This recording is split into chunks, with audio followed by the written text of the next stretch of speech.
Okay. That's probably for the best. Hey, everybody, it's Jason. And Bill. With another motherfucking fresh out the oven episode of Nothing's for No One. Featuring Mr. Hi, it's Nate. Nate Madden. We are on, is this the third episode of the death metal series? I believe so. Okay, so we got 3 records that we talked about last week, we mentioned last week on last week's episode. Bill chose Incurso by Spawn of Possession. I chose Verminous by Black Dahlia, and Nate chose Using Sickness as a Hero by Human Remains. So we are starting off with Incurso today. Yeah.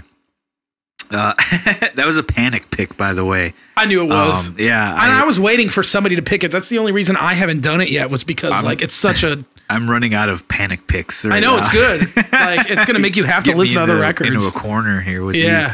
I knew this was going to happen too. One day, I knew it. I knew it was this would get picked, or that I would pick that this would get picked, and you would get into a corner to where you would have to listen to new stuff. Right. So I was like, "Yeah, we're doing this." I don't know if it's going to be new stuff. It's going to be a lot of me questioning, like, is this death metal enough? Like, that's fine. Yeah, that's I'm probably cool. getting vetoed a lot. I can't believe, Bill, I don't think you and I have ever really talked about Spawn of Possession in all the time I've known you, but I could be wrong. Is that true? I think we've talked about it a little bit. I don't really talk death metal that often.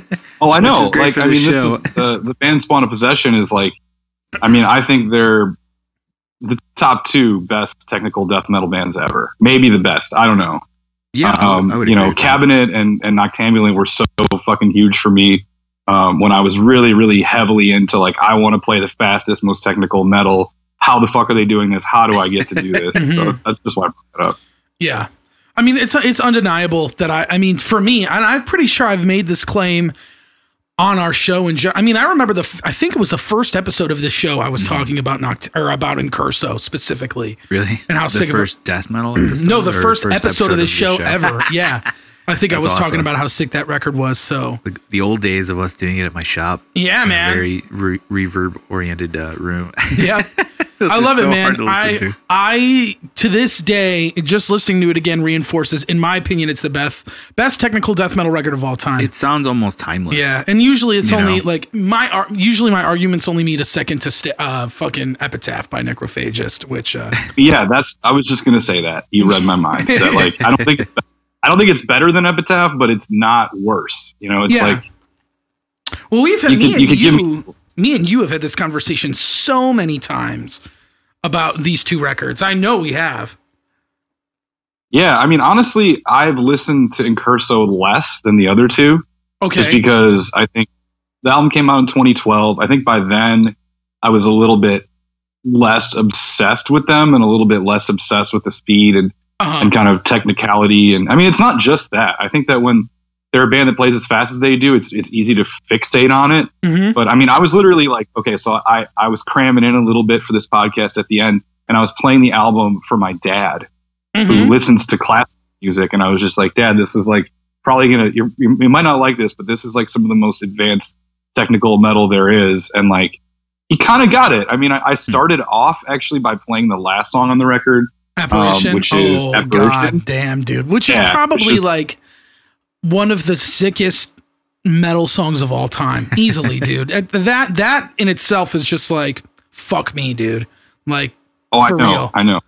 This album, I feel almost could be 2 albums or something. But Apparition, I think maybe it's not my favorite song, but if it's not my favorite, it's my second favorite. And I think that a lot of the time, Spawn of Possession really goes for with the symphonic elements. It gets a little cheesy, kind of almost campy, and okay, we get it. You can compose classical music. Congratulations. But in that song, they actually kind of incorporate it into their music in a way that I think makes a lot of sense. Sure. Where I almost wish they did it more. I was I'm not usually a fan of synthy sounding classical instruments, but it fits in really well. Yeah, I agree. And I that was that's exactly what I thought too. It is a really really cool element of their sound. And yeah, man, fuck, dude. I don't know what the fuck to say about this record and how much I fucking was in love with it before it even came out, to this day, how much I still love this record. It's just there's so much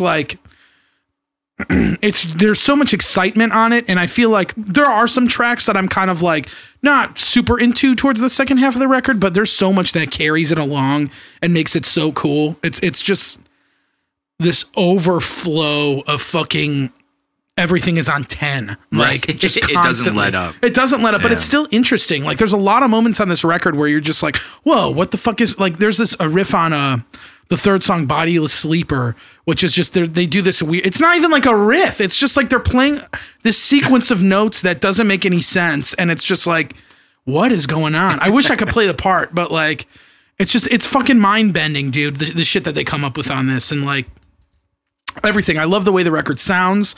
I love the vocals on it. I love the drumming on the record, I think is awesome, and there's just some crazy fucking lyrical themes to this record too. Oh, I've never even paid attention to the lyrics. But there's a song specifically. Tell me about the lyrics, because I really didn't do any research on the lyrics. I mean, for me, this band is basically like the counterpoint, the harmonies, the guitar ideas, and like the fact that the drummer is playing as fast as he is. I'm just like, wow, this is insane.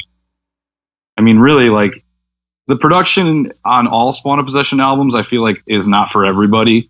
Yeah. I mean, I like the fact that it's very real sounding, and this is probably the most, produced, and I'm doing air quotes if you're not watching the video, but actually most produced Spawn of Possession record there is, and that's not even really saying that much. I mean, the guitar tone is still very low gain and very much like, you hear the character in the playing a lot, almost to a detriment, not as much as on Tambulant, where you're like, wow, this is like almost isn't even a metal guitar tone.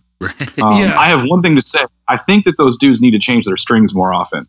I think if they had like fresher strings, the guitar tone would be better. I'm serious. Like maybe I'm insane. And I mean, if you know me, if you've ever like been on tour with me or whatever, I will change my strings every day of a tour sometimes. Sure. I'm like a little bit obsessed with that, but yeah, man. Bill, I did want to ask you though, like, were you jamming this album a whole lot when I met you? Or I guess we'd already been hanging out. We've been in a band together for like a year since it came out. But I'm trying to think. When did this come out? 2012. We'd already been kind of playing music together for a little while. Yeah, like, because I remember when it first came out is when I got, because I had listened to the previous album. Was it Noctambulant? But not when that came out. That was like way later. Okay. Yeah. There was a pretty big gap, I want to say. Yeah, it's a massive gap between the two. Noctambulant was 2006, and then Incurso was 2012, so that's 6 years. So I got into Noctambulant way later because of my buddy Tom, and like the other dudes in Capsize were all about it. And to me, I was like, I don't know, this is way too fucking heavy. I'm not into it. Whatever. Really? Yeah. And then eventually, like, as I was getting older and more into the more technical aspect of like guitar playing, obviously a band like Spawn of Possession, that's going to come across your plate eventually. And finally it clicked when I heard that album. I was like, this is amazing. And especially the last song on the album, Scorched, is one of the most like smashing, blistering songs. Yeah, it's an ass beater, dude. It's crazy for that year. Yeah. And then I was like, this is amazing. Like, I'd like to hear more of that. And then I remember the rumblings of the new album coming out, which was a big deal because it'd been so long. Yeah. Oh yeah. And I watched videos of them jamming stuff, and I was like, oh, this is awesome. Like, it's all like Scorched. Like, this is great. And then that album dropped, and I'm like, it's all Scorched. Like, it's phenomenal. It's exactly wild, what I wanted. Dude. Yeah. Dude, there's one of my very first interactions with you was after I'd first met you with my friend Eric. I remember on Lambgoat, I saw an article that was, because Lambgoat will post articles when bands like sign a labels, and Spawn of Possession signed a Relapse before this album came out, and they were like, yep, Spawn of Possession is in the midst of finishing up a record. They just signed I posted an article about it, like they signed a Relapse, and then you commented, you were like, this is gonna be fucking sick. And then right off the bat I was like, oh yeah, Bill knows what's up. Like, he definitely knows what's up if he's like some credibility fucking with this band. Well, yeah, because Spawn of Possession, like, if you they weren't like, I mean, they were on the map to guys like us, I think, from Noctambulant. Like, that turned a lot of people's heads. I didn't hear about it. The way I discovered this band was I saw them on Vela Maya's influences on MySpace. Oh, interesting. When the Common Man... I said, oh, dude. I was just going to interject that I found out about a lot of cool bands because of other bands' MySpace influence. Dude, me too. Their top eights. Yeah, that's how I found Obscura and shit. Like I found a lot of bands. Wow. Yeah, but Veil of Maya had like all tech death. It was like Quo Vadis. It was Spawn of Possession. It was Martyr. Like all those bands I had found from there. I was like, whoa. And they don't really sound like Veil of Maya at all. Even back then, like they didn't really sound like Veil of Maya. So I was just like, whoa, this is nuts. And like Deeds of Flesh and shit. I was like, whoa, this is like sick shit. And Spawn of Possession, I remember the first thing I had heard by them was, I want to say it was a song on Music Choice too. Some song from Cabinet they were playing. And yeah, I was just hooked. I was like, all right, this is the shit. You know, like this band is like fucking crushing it. And I remember I had pre-ordered Incurso. And it showed up to my place like 2 weeks before the release date. So I was like fucking freaking the fuck out. I was like, oh my God. Like, I remember I was going to one of my the old band I was in at the time. We were going over to our new guitar player's house at the time, or apartment at the time, to work on some new music. And he lived like all the way in like Palos Park or Palos Hills, pretty far south suburbs. And I drove down there. Also a Palos Heights, but I don't even, it's weird. I don't know, made up suburb. It was one of the Palos suburbs by where, you remember where Bobby McGee's was, that bar? Yeah, it was somewhere near there. It was near that area. And I remember I listened to the record like all the way there. And I remember everybody saying like the last song is the shit. And I was like, yeah, I'm sure it is. And then it hits and it's like, oh, like, fuck, dude. Like Apparition is so sick. Yeah. It's just the album goes so many places. And it's very rare. I feel like to this day, it's still very rare to come up with music that's that intense and technical, but catchy and cool at the same time. And like, I kind of like that the guitar tone is sort of shitty because it adds like a layer of like, oh, it doesn't sound like, oh man, I don't want to bash any bands that I'm friends with, so I'm not going to go down this road. But oh, come on, it's not. Use an example. It's not okay. Well, Rings of Saturn is a good example. You know what I mean? They're like a huge tech band, and it's just like you know, you have a band like the that. other end of the spectrum, right? Yeah, you have a band like that that's just all these crazy layers of shit, and it's like even the reason Apparition I think sounds so cool is because they held back on all of the orchestral elements until the last song. And then even that weird piano part that's throughout the song is just so oh my God, dude.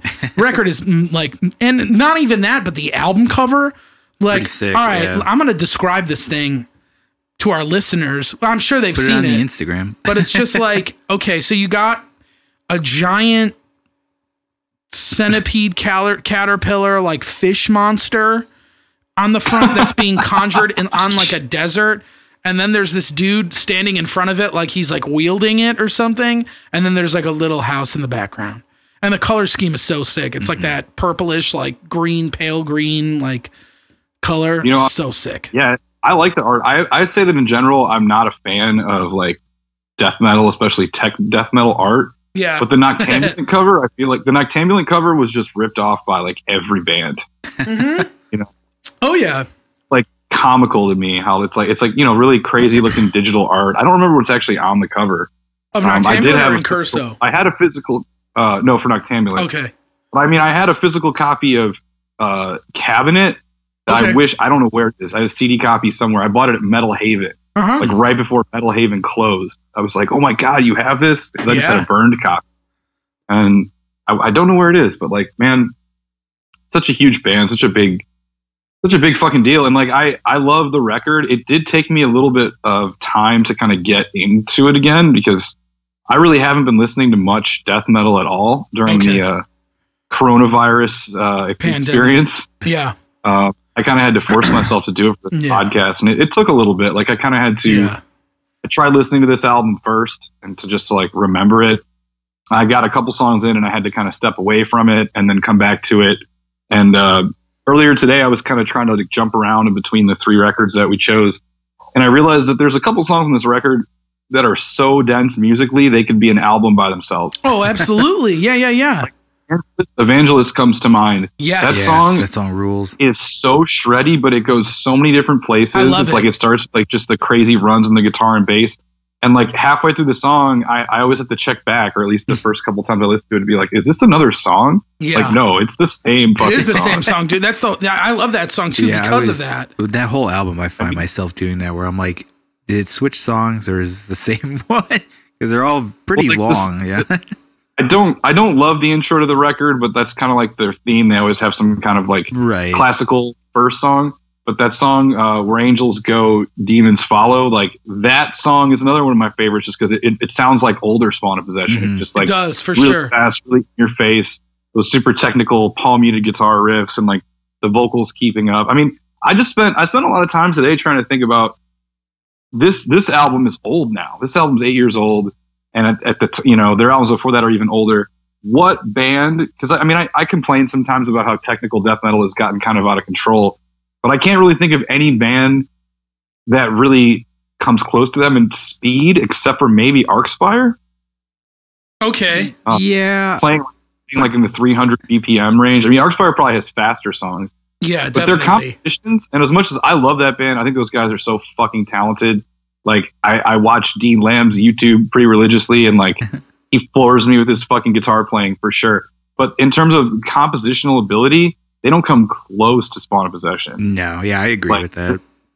Deeper layer going on of just musical understanding. And then like the speed thing, like I kind of wish that Spawn of Possession would make another record and like have like some dickhead producer that's like, all right, guys, you're only allowed to have one moment on this album that's over 260 even, BPM, just to see what their shit would sound like if it was a little bit slower. I will say, that song, The Evangelist specifically, is a highlight for me, not only because the composition musically is insane, but the lyrics are fucked. Are they? That song is like a concept in itself about. Let me read a lyric first. Is the album a concept or no? No. It's not a continuous concept, but I think this links back to like another song called Church of Deviants that they have. Mm-hmm. And this is like a sequel lyrically. I'm pretty sure, I could be wrong. I used to know way more about this. But there's a lyric on this that's baptized my young face with soggy semen every evening while tears ran. So this song is about a guy who escapes a church because he's being raped by a priest every night. Good time. And he keeps him captive. And he's been there since he was a kid. Like, that's his life. So he's been there as a kid. He leaves and he figures out who his mom is. And he goes to his mom because he fucking hates his mom so much because she left him in the church. Because there's a lyric that says, my dear Miss St. Clair, you are my mother and a whore of evil. And that's a pretty mean. Happy Mother's Day, everybody, by the way. It's a pretty mean thing to say about somebody's mom. But perfect. There's a twist in the lyrics. So eventually, at the end, after he's done tearing his mom a new one verbally before he's about to kill her, his mom's like, wait a minute. That dude is your grandfather. He's my dad. You're a child of incest. He fucked me. I got pregnant with you. I left you there and bolted the fuck out of there when I could escape. He did do an M. Night Shyamalan. Dude, it's nuts. And that's like, you know what I mean? It's like, whoa, that's like, and it's even like, it's an uncomfortable song to read the lyrics to. He was dead the whole time. It's really. You guys remember the first podcast we did where you did God Was Created? Yeah, similar vibe. I mean, this is crazier. Yeah. But this is just one song. You know what I mean? Like, they're not doing that all the time. Right. But it's pretty. I've never seeked out the lyrics, but that's funny. Yeah. I should look into them now. In our band, do you imagine Roman Ring with songs with lyrics like that? I mean, if Danny went through some fucked up shit, yeah, man. I could imagine that. If Danny got like. I definitely would love it if we wrote songs in the future that were lyrically more. I don't want to say more interesting because I think that the lyrics are interesting, but like less of like less of like a fiction standpoint, more of like a. I mean, I guess this song probably is fictitious, but if anybody, our band, it's like our album is a concept album, historical science fiction, essentially is what it is. And I always wonder what it would be like if we wrote about like really fucked up shit like traditional death metal or even like life experience stuff. Yeah, me too. And then people ask, like, why is tech death not on, like, this should be on the radio? You think someone's going to put that shit on the radio? Not only musically, but a song about that shit. Not that every tech death song is like that, but still, it's like. It tends to be, like. It's just like, come on, guys. Like, let's be real about it. It's sick, and you get to enjoy it, so who the fuck cares where it ends up? But, I mean, I get it, of course, but. I just think this album is so fucking fun still. Like 8 years later, it's still a banger. It's crazy to think that it's almost 10 years old. That's what I'm saying. It's almost timeless. Like, you can put it on anytime and you're like, it could have came out last week, yeah. you know, and you're like, this is awesome. And I will say, I think it is my favorite Spawn of Possession, and I love Noctambulant, I love Cabinet, I love it, but this one is like, it's the one I always go back to first, and I don't know why it is. I think it's kind of like the easiest to listen to in a way, if that makes any sense, because the production's a little bit easier to digest. Yeah. And yeah, it's just a really fucking cool it was a very inspirational record to me. Like, I heard that and I was just like, fuck, man, like, it's just, and now they're broken up, they're done. Right. Yeah, they're done for a while, and it's just kind of like, at least they left us with that. Like, they didn't, at that point, I think a lot of people weren't even expecting to do another record. And then it was like, oh, we got Christian Wenzer of Obscura to do all the solos on the record. That, like, really, like, it was just a fucking power. Yeah. And I liked Obscura a lot too. And then once I heard that, I was like, oh my God, as if Spawn of Possession wasn't already good enough. Yeah. You get a heavy hitter like that guy in there, and it's like, this is going to be amazing. Like, it'd be impossible for them to fuck it up. Yeah. And I've done like my sleuthing on the band just to kind of figure out like what the fuck. Cause most of the time in cases like this, like a Spawn of Possession or a Necrophagist or a Sick Death band that's no longer, it's usually because the guys are just like over being in a band. Like, I know Spawn of Possession did one tour off of this record. It was a European tour, and it was Omnivium's album release tour for Obscura. They were headlining. It was Obscura, it was Spawn of Possession, it was Gorod, and it was this band Exevious, and who were guys from Cynic, playing in like an instrumental band. Yeah, Timon's band.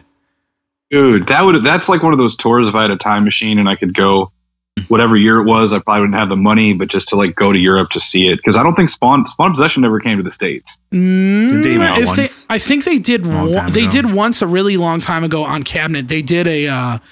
I didn't know about them back then. I was probably still in high school. Yeah, and I hadn't heard of them. I was probably a child, and they did. A Unique Leader used to do blood. They run the Bloodletting tours. That's kind of like their tour where they would do a showcase with their bands. And I want to say that year was like Spawn of Possession. I know Vile was on it. And there was a couple other bands that I don't even think exist anymore that were on it. I don't even think Vile's really a band either. They play fests, but that's it. And, but it's just like listening to the record now. And I am sad thinking that they'll never make another record. But like when these records become this old and almost like legacy level records, you kind of, I don't know. Do you guys ever wonder like, and I've always talked about this about Necrophagist too. Like, would it even be good if they did another record? Would we like it as much, or would you hold it in regard to the albums that, you know, you hold so dearly? Because I know a lot of guys that when Incurso came out, a lot of dudes were like, nowhere near as good as Noctambulant. That's the best. And it is like crazy to me to. I've talked to a lot of dudes like that have said that. Yeah, I've heard that. It's a very popular opinion. I mean, like, don't get me wrong. I think that the album before Noctambulant is a phenomenal album, but. I don't know. I feel like this one just takes everything that is great about that and just takes it to the next step. Definitely. So listeners, if you're listening on YouTube or anything, comment. Let me know what you think about that, because I'm very curious to if people have a preference to one or the other. But I don't know. I might even say I haven't listened to it in ages, but I might even say that Cabinet's my favorite album. But that's because it might not even have been the first one that I heard. I can't remember which one I heard first, Noctambulant or Cabinet. But I think Cabinet is a little simpler. Like, it actually like. It is, for sure. Has almost a more traditional death metal or like a thrash metal vibe to it, even though it's obviously still really technical and really classical influence. But it is it. I mean, I think that like one of the downfalls of Spawn of Possession as a whole with their albums is like they can play on 12 out of 10 in terms of tempo. Oh yeah, and intensity, and they abuse that. Oh yeah, they totally do. It's wild. And I think that, you know, it just makes it hard. Like, it's a different thing than like a Beneath the Massacre album, but like certain Beneath the Massacre albums that are like, they're like on 12 in terms of tempo, but also in terms of like intensity and loudness and production, that it just makes it hard to listen to for more than like 10 minutes. Like, it's hard on your brain. You have to fucking force yourself to be subjected to it, even if you love it. You're right. You're right. And I've noticed that too, listening to that album. Like now I've noticed that it feels, it was definitely a little harder for me to get into it and to like really give it a good front and back. I didn't listen to it all in a row. I had to like take breaks from it and shit with all these records, honestly. But But you're right. I mean, I think at the time when it came out too, I was just so much more into tech death and like death metal in general. I was so gung ho about it that it was just like I couldn't get enough of it. So that was just like, to me, it was just like 2012. I was 20, I think. I was 20 years if I was old. 20 when this album came out, I would be listening to it every day. Yeah, and I pretty much was at the time, man. Like, it was insane how sick I you know, how much I loved that record. And I still love it, you know? Yeah, it's wild shit, man. Yeah, I was 25. Damn, you old boy. I feel like you'd be hard pressed to find anybody into metal that's not into this band in some regard. You know? I don't know. I mean, if you show like a Doom guy this, they'd probably be like, okay, well, what? What? How could they play so what, fast, dude? Yeah. One verse is like a whole Doom album. I know, for real, man. One song is more than like a Doom band's like catalog of music, dude. I mean, there are a lot of people that kind of they're diverse metalheads. They love all kinds of stuff. Yeah. Right. They can't. Their brains can't comprehend, or maybe if you're not a musician, it's probably a little hard to appreciate a band like Spawn of Possession because so much of it's got to go over your head. Yeah. You're like, what the fuck? Like, I mean, if you're not a metal musician, I don't know. I could be totally fucking off base with that, but I feel like it really like they're like a musician's band where you're like, oh my god, sure. Yeah, tapping into all these things. And like, honestly, like I said, it took me a little bit of time to kind of adjust to listening to it, but by like this bass, I listened to this album a couple times for this podcast, and I have to say that it's like, it almost makes me want to play more tech death now. Like, whereas at the beginning I was kind of like, I don't know if I'm really into this. Now I'm like, no, like I need to figure out what they're doing and practice it so I can play it fast. Yeah, man. You should. Well, hey, you know, you're going to have to play drums to it. So we'll see about that. Buyer beware. Buyer beware. Yeah. Yeah, I'm like, what? You can't blast at 320 BPM? What's wrong with you? Practice more. God. Might work on it. I could do 230, maybe. Okay, let's add another 100 BPM. Okay. What's the fastest blast on the Warforged album? Isn't it like 240 or something? Yeah, it's probably somewhere around that tempo, 240, 245. Right, you're almost there. Yeah. And it's like 16 notes at that speed. That's fucking fast. You don't play yourself short. But I can't rip like Dennis Schrum or whatever the guy's fucking name is. I should look it up before I. So where have all those guys gone on from now? From after Henrik. that album? Christian Musner. I think it's M with an M and an umlaut, so it's Mew. Yeah. But I still don't know how to properly say his name. Yeah. So I apologize to Christian, my Facebook friend. We played on the Warforged album together. Yeah. He obviously like went on to join Obscura and then is not an Obscura and does Alkaloid, which is awesome and kind of a more strange like tech death, like tech death adjacent. I don't even know what you call Alkaloid. They kind of are and kind of aren't. Yeah. And he's got a solo album that just came out that's pretty rad. It's just like progressive metal, I would say. Hell yeah. So I know that the bass player on that record, Erland Casperson, was in a bunch of other bands. He was in Deeds of Flesh before that. He was in that band Abhorrent that Danny likes a lot. Okay. He was in that. He's in that band now, but they don't really do any touring or anything. I don't know what else he's done otherwise. I know he was in that band Blood Red Throne for a long time. But as far as the other guys, I know Jonas, like the main songwriter and guitar player, like he has a kid and like a wife and like a family and just like living life. Yeah, I had when Warforged played with Hate Eternal, the time Hannes Grossman was filling in on drums. I met him and was talking to him. We were talking about because he mentioned something about that Obscura headliner tour. I was like, oh yeah, with Spawn of Possession, blah, blah, blah. And like, we were talking about them for a minute and he was like, yeah, like Jonas just stays at home and writes like symphonies all the time by himself, but doesn't want to do like live music and shit anymore. Fuck? Yeah. It's just like, what a waste. Well, yeah, for real. And it's just like, I guess like, it's the same thing with Mohan. He's like an engineer. It's just like, these guys are like normal dudes. Right. They just want to they did it, work. They conquered it and they got the fuck out. Yeah. It's fucking crazy to me that. Fair enough. They did the George Costanza, you know? Yeah. But I mean, then again, it's like, maybe I shouldn't say this till we get to the record, but it's like, you got a band like Spawn of Possession who put out 3 killer fucking albums. Yeah. And then you got a band like Black Outdid each Dahlia other. who's got like 9 albums that all sound the same. No offense. Right. And not that I'm stepping on toes. I love that Right. band. We'll get there. Damn, You know, but you know what I mean? Take It's that, like, Black Dahlia. would Spawn of Possession, would they be like that if they kept continuing? Like, would it end up being like a formulaic thing? Who knows? Like, I mean, when you have what was the time span between Cabinet and Noctambulant? 3 years, only 3 so years. not bad. Yeah. So like, but those records, I feel like Noctambulant, I could hear the Cabinet in it. Part of me is just like, okay, I get it. Like, this sounds like some type of Cabinet shit, but Incurso just sounds like scorched on steroids right, like, type what the shit, fuck you know? happened? Yeah. And Where's the drummer?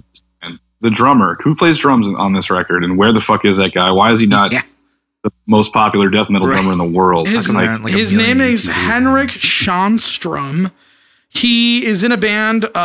He's in 2 bands with Christian Alvestam, who is the ex-singer of Scar Symmetry, who's like an insane vocalist, singing and screaming.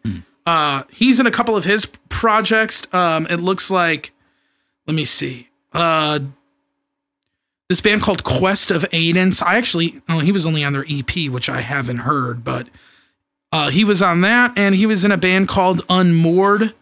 But he only played drums on that, and that's old. I don't know. I don't think this guy is really doing much at all, man. How the fuck does that happen? Yeah, Incurso was the last album he played drums on. Really? Yeah. What the fuck? I don't know. No fucking idea, man. You think there is some sort of like sad story? You think maybe kind of it is a reinforces thing of the whole like no.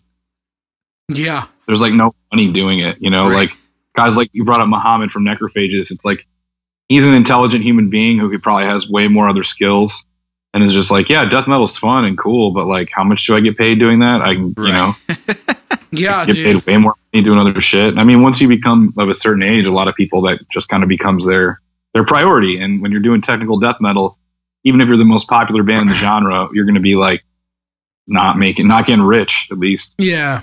Yeah. Pretty fucking wild shit. But you know, at least they made that album. Yeah, of course they made that album. And it's a great record. Like, I love it. Well, you guys just took a drink in unison. That was crazy. Yeah, I'm really thirsty. Oh, man, I want to say more about this record, but I don't know what else to say. I feel like if anybody's listening to this and they've never heard of Spawn of Possession, they're going to be hopefully convinced to listen to them, or just think we're the biggest nerds ever. Yeah, for real, guys. I mean, if I could recommend at least like anything like on this level that you want to, I don't know. If you're in a tech death and you haven't heard this record, I'm sure you have. But like, I don't know, even if you are to get our listeners engaged, leave a fucking comment about what you think on this record, or where you were when you first heard this record, or if you got a story about it, let us know. It's a very cool one. So yeah. But anyway, next on the old chopping block, we have Nate's pick. Would you like to introduce it? Yeah, so I picked an album by a band called Human Remains, called "Using Sickness as a Hero." Woo! Is it as a hero or as the hero? I believe it is as a hero. As a hero, which, if you just judge by the title, sounds very timely, considering where we're at right now. Yep. Or at least like as if it could have been some kind of concept record about a conspiracy theory regarding the coronavirus. That's not how I found it. I mentioned before that I've been not listening to a lot of metal. I've been listening to a lot of podcasts, and I'm a huge fan of Doc Coyle's podcast, The X-Man. Oh, nice. So I highly recommend to anybody that likes music stuff and metal. And he played a Human Remains song at the end of one of his episodes, and it wasn't like someone from the band, but it was just like they were a New Jersey band, and he's a New Jersey guy, and I had never heard anything like it. Like, it's very rare, I feel like, that I'll hear some kind of death metal adjacent project even. And I mean, I still kind of think there's a chance that people will hear this and categorize it as maybe a grindcore thing. But I had never heard anything like it before. So it made me kind of dig deeper and kind of listen to the whole album. It's kind of short and sweet, which 17 minutes long it clocks in at. Really? Yeah, it's a 17-minute record. Because there's demo versions of the songs on Spotify. If you don't count those, that's why it was so much longer. Yeah, I okay, because on Spotify it clocks it in as like 30 minutes. Mm-hmm. And the Black Dahlia Murder album was also like 30 minutes and change. And so I hit like a time sync where like the Black Dahlia Murder album was like over before I knew it. And I was like, all right, that was fun. This album, not so much into it, felt like it was going on forever. Yeah, really? It felt like, I was like, how long is this fucking album? And I look and I was like, 30 minutes? It's just as long as Black Dahlia. I was like, what the hell? Yeah, that disappoints me because one, you didn't realize that half the album is demos of the other songs. They sound, some of them sound kind of different. I didn't listen to demos that much, but I would say that like, I don't know. I think part of the reason why I like the record is because it keeps me interested. I mean, it's not hard to keep me interested for 17 minutes, but it's such a wacky ass record. I'm surprised you don't like it that much because of all the cool guitar shit they do. I was going to say, I was like, I wonder if Nate picked this because of the wacky guitar stuff that's in it. Like, were you thinking of me? Dude, if the first song, like if you just listen to the first song, Weeding Out the Thorns, but it has like those crazy volume swells in the guitar that like, it just almost sounds like circus music at times. Like sometimes the song Rote is what it's called. It like starts out with those volume swells and it's just sort of like, it almost seems like that's the band's signature thing. But I mean, I just love how like, this was 96, you know, this was like very experimental and primal. And it's sort of like the other side of the coin to like early Gorguts because it's, you know, really short songs. There's definitely a lot of grind elements. Like a lot of people might say this is a grind record because of like the D beat parts and stuff. Right. Like the song Waste of Time, which I think is the second or third song. I don't have it in front of me. Basically is a grindcore song. This album was produced by Steve Evetts. You guys familiar with Steve Evetts? I'm familiar with the name. He's a New Jersey guy. He's been making metal and hardcore and all kinds of stuff for years. I mean, I'm familiar with him primarily because he's recorded every single Dillinger Escape Plan album. Yes, I knew that. He did a couple God Forbid records. I think he did a couple of their stuff. I mean, he's also worked with he was the engineer on an album for The Cure. Oh wow! And I know that because of his episode of the. I think it's the episode that I got this song from, but the episode that he was on the X-Men, he was just talking about he like was in London, living in London for like 9 months working with The Cure on an album, which was like a whole other crazy story. Yeah. That everyone check out. But yeah, this band also features Dave Whitty, who I was just about to say, because I was like, there's so much of this album remind me of Burnt by the Sun. Yeah, there's like, another guy in that band too, I believe, that went on to Burnt by the Sun. Dave Whitty? Yeah. Oh no shit! Yeah, it's not just him, but Dave Whitty. I mean, I'm a fan of his. I would say that I know him. I don't know if he knows me. I mean, I've played several shows with Brain Tentacles, just his project with Aaron Dellison and Bruce Lamont. And honestly, there's a little bit of the grooves in like the really wacky sections, the kind of like I gotta listen to circusy sounding parts that remind me. Like I can hear the lineage. I can hear like I think that's another thing that I like about it is I can hear the relationship to Brain Tentacles, which is another very like.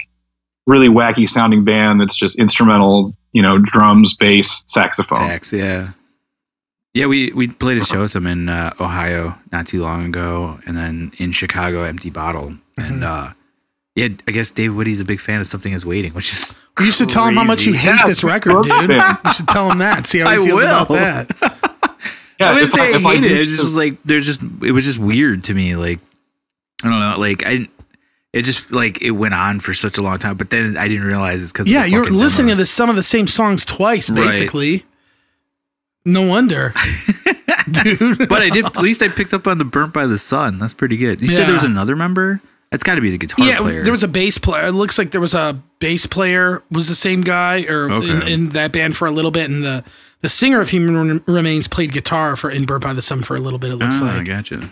Also, as a total side note, I feel really bad for that guitar player's toggle switch that gets abused so much. Is that a kill switch? Oh, that's the volume knob. Because there's like it doesn't have that attack of like a kill switch. It's like I think it's either a volume pedal or a volume knob.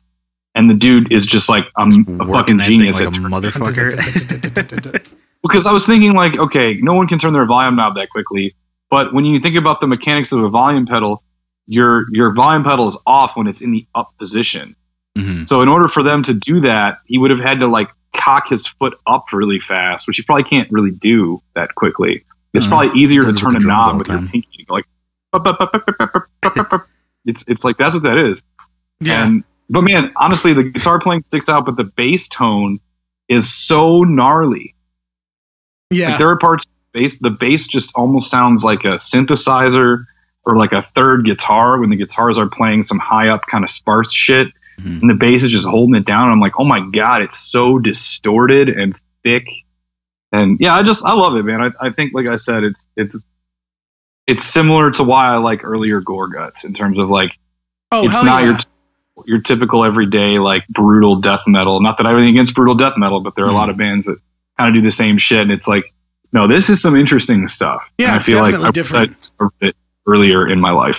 The craziest thing is it's from 96. Like, yeah. I saw that when I put it on Spotify. I was 4 or 5. You were a child then. Yeah, I was 5. And when I heard it, I was like I said, I wasn't too into it, but hearing it, I'm like, this had to have been like pretty fucking mind bending to people in 96. Yeah. Like, there couldn't have been too many bands that were doing anything like this. Oh yeah. Well, I mean, it's funny that because I definitely got a early Gore Guts vibe from them too. Like listening to I came to like. When I discovered Human Remains, it was only like, it was relatively recently, like in the last like 5 or 6 years of my life where I finally fucking listened to them. Cause I always heard their name. I knew that this album specifically was a very like well-renowned death metal record. And I actually remember reading, it was either an interview or a post he made, but Gunface from Red Chord, made a post saying, or it was either in an interview or a post, but he was basically saying that record specifically using Sickness as a Hero was a big influence on the Red Chord sound. And really, yeah, the Red Chord. Yeah, it's. He said that he was interesting. That's cool. Yeah, there was definitely a big influence from that record, and I guess I could kind of see it sometimes. But another vibe I got on this record from a lot of the straightforward parts, and maybe sometimes the vocals too, was it almost reminded me of Death, like the band Death. I was just gonna say that. Yeah, I was good. That's in my notes. I have like, it's primal and innovative. It sounds like Chuck Schuldiner, but like more raw. Definitely, and just wackier. Like if Chuck was like not into Judas Priest, but liked to do math problems or something. Like if he liked that type of shit, that's what this reminds me of. Yeah, I love that, and that's actually what made me realize that I could sneak it in as a death metal record, because it has like a punky feel to it, but it also he just kind of sounds a little bit like Chuck. Yeah, definitely. It's definitely death metal. I mean, I see the links to the grind, and like I know their older shit was more grindy.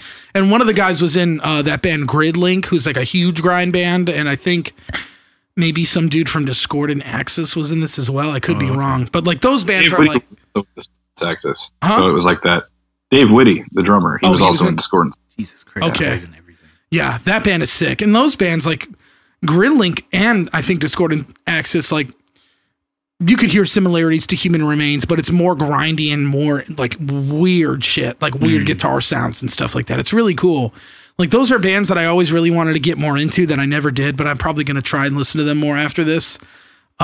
Just because I think they're cool. But yeah, this is one of those records where I'm just kind of like, I remember I first heard of it because first off, the album cover is fucking nuts. It's like, after I keep slamming my phone on the goddamn table. It's, I don't even know how to describe it. It's like red and it's got this praying mantis woman with a veil on with like a knife and a bunch of shit in her hand, holding a guy that's trapped to some, it looks like it's like a bigger piece of art that it comes from. But it's just like, I remember when, because this is a Relapse album, and I remember Relapse did a big reissue of it a few years ago, and I saw a bunch of people being like, yeah, it's on vinyl, fuck yeah, blah, blah, blah, and I didn't know it. I was just like, I don't know what this is, I don't care. And then like, finally, when I first heard it a few years ago, and I was just like, whoa, this is really cool. I was like, damn it, I wish I kind of bought that then when it dropped, but. Yeah, I mean, it really,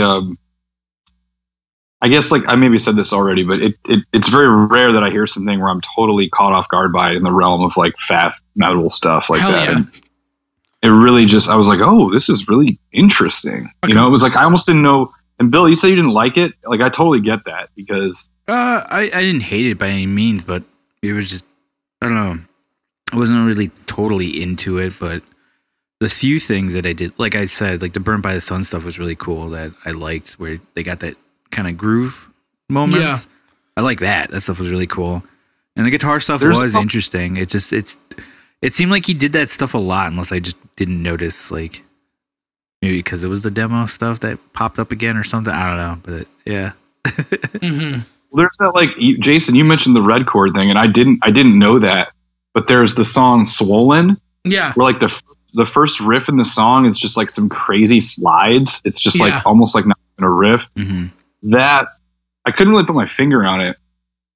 That sounds like something the red chord would do. Yeah. Like I was thinking like red chord, maybe Psyopus. Like it reminded me of like the first Psyopus album, but only for like the first riff of the song, because then it kind of goes into a more, I don't know, less precise direction. And there's like these crazy harmonics. Yeah. And there's actually a breakdown in that song. I'm going to call it a breakdown. It's a groovy section that sounds kind of like Dillinger Escape Plan. Yeah. And I was like, oh, like this is like the late 90s, like New Jersey sound. Like maybe that's what it is. You know, I wasn't around. I was alive, but I was really young and I wasn't listening to crazy music back then. And it's just super cool to see that, like, I think since the internet became such a prevalent thing, there's less of a regional sound of bands, you know? Like, oh yeah. Even now compared to like 10 years ago, I feel like, is there like a Chicago sound, you know, of metal? I don't know. Really. Now it's like doom bullshit, but I make everybody mad by saying that. You think so though? Like, I don't think so. I think like, I think that's just the prevalent genre right now in Chicago, but I wouldn't say it's necessarily a Chicago sound. Yeah. You know? Well, I don't know. I mean, I would say that like there isn't really one sound. I mean, there's, you know, if you look at the three of us and the band that we're in together, but also our independent bands with Warforged and Something Is Waiting and Immortal Bird, I mean, it's like we're all Chicago bands and we all do stuff that's like not really the same, but also not that different. And we're also in Chicago. I wonder if anybody else would be like, oh yeah, you guys are influenced by this, this, this, and this. But I feel like the internet era, or like the internet being around for 20 years has kind of changed that. Absolutely. You know? Yeah, it definitely has. Yeah, that's a good point. Everyone has access to everything. I mean, your experiences influence your art, but at the same time, like in terms of what you can consume musically and be influenced by, it's like everyone has access to everything. Yep. I would say that, like, yeah, to hear like the late 90s Jersey thing, it's like, oh, that was a different time and place, and like people were probably not as exposed to as much. So it kind of makes sense. Yeah, it's interesting you say that too, because like with death metal, you had like your Florida scene, you had your New York scene, and those were two distinct styles, and like your Swedish scene and shit like that. And yeah, now with the way the internet rolls, it's just like, it's basically like whatever. I mean, it could be, I feel like a lot of technical death metal these days is just emulated by the bands you like, no matter where they're from. So now you get all these weird, like, I mean, Inferi's got a lot of like melodic shit going on, and like I feel like there's some European band influence going on in there, shit like that. But yeah, it's crazy, man, because I feel like you're totally right. I feel like there isn't really a term that makes the most sense. Well, I mean, I'm wording this wrong, but like I feel like it is less like an area specific sound as much these days, because it's like having an accent. You know? Exactly, yeah. And but I mean, it's going away because we're all kind of learning from the same sources, you know? Yeah. It's just interesting though, because like I always equate it a lot with hip hop, because I think you could hear it a lot more with like old hip hop, like shit from New York, shit from California, you know. Yeah, with any music, really. Yeah. You know? And that doesn't exist anymore, right? I mean, even in the audio production world, like one of my textbooks in college when I was studying recording had all these references to like the LA sound versus the New York sound. Yeah. I remember that like, stuff, what the fuck? Like, why does that matter? Like, why does where you are like affect whether or not you track a band this way or you mix an album this way? But it was definitely a thing for a long time. Yeah. It's very interesting to hear that type of stuff and how it goes. Now, I mean, I feel like it's more of a lineage thing. Like you hear a band like Human Remains, and then you hear some of these, like you Burnt by the Sun. It's like, oh, I hear some of that in there, or like Gridlink type shit, or, you know, that, I mean, obviously, because you get the same guys. Dude, we got to call in Rob. Call in Rob. Ask him about New Jersey. Rob Wharton? Yeah, I would love. I love to call him. He'll be able to group Skype, man. I love the episode that he was on. I've never met that guy, but he's the shit, man. He's awesome. He is awesome. And yeah, I wonder. I've never talked to him about Human Remains. He's very like Jersey pride dude. Like he likes a lot of bands from Jersey. We'll have to get him back on. But yeah, ask him about it. It'd be interesting to hear what he says, because he loves like God Forbid. They're a huge Jersey band. obviously with Doc Coyle being in the band, but him and Max and Alex on tour really got bonded on that band. And I know he likes E-Town Concrete and like a bunch of other shit from New Jersey, but I've never heard him talk about Human Remains. I never did, but maybe he does dig them. Dude, can I tell you guys a funny story real quick? It's real short. Yeah. So like last week I was hanging out by myself at it was last week. And I for a long time I've been listening to Doc's podcast like every day for like the last 2 months. And I'm like, man, I should reach out to him and like say thank you. And so at like 4 o'clock in the morning, after I had a couple drinks, I sent him a message. I kind of like had forgot. Like I remembered that I did it, but when he responded and I looked at the time, I was like, oh shit. We didn't really talk much. I just basically was like, you're helping me get through this tough time. I appreciate it. And he's like, yeah, I'm happy to help. Like, it's tough for all of us. And I responded like, oh, dude, I'm really sorry for hitting you up like in the middle of the night. Because I mean, even though he lives in LA, it was like 2 a.m. in LA. Right. And he was like, he seemed so chill. He was like, it's no big deal. I didn't see it till just now. And that was pretty much. But we did talk. Oh, that's awesome. Interactive. Hell yeah. That's very sick. Hell yeah, dude. Well, shit, man. You're a star, dude.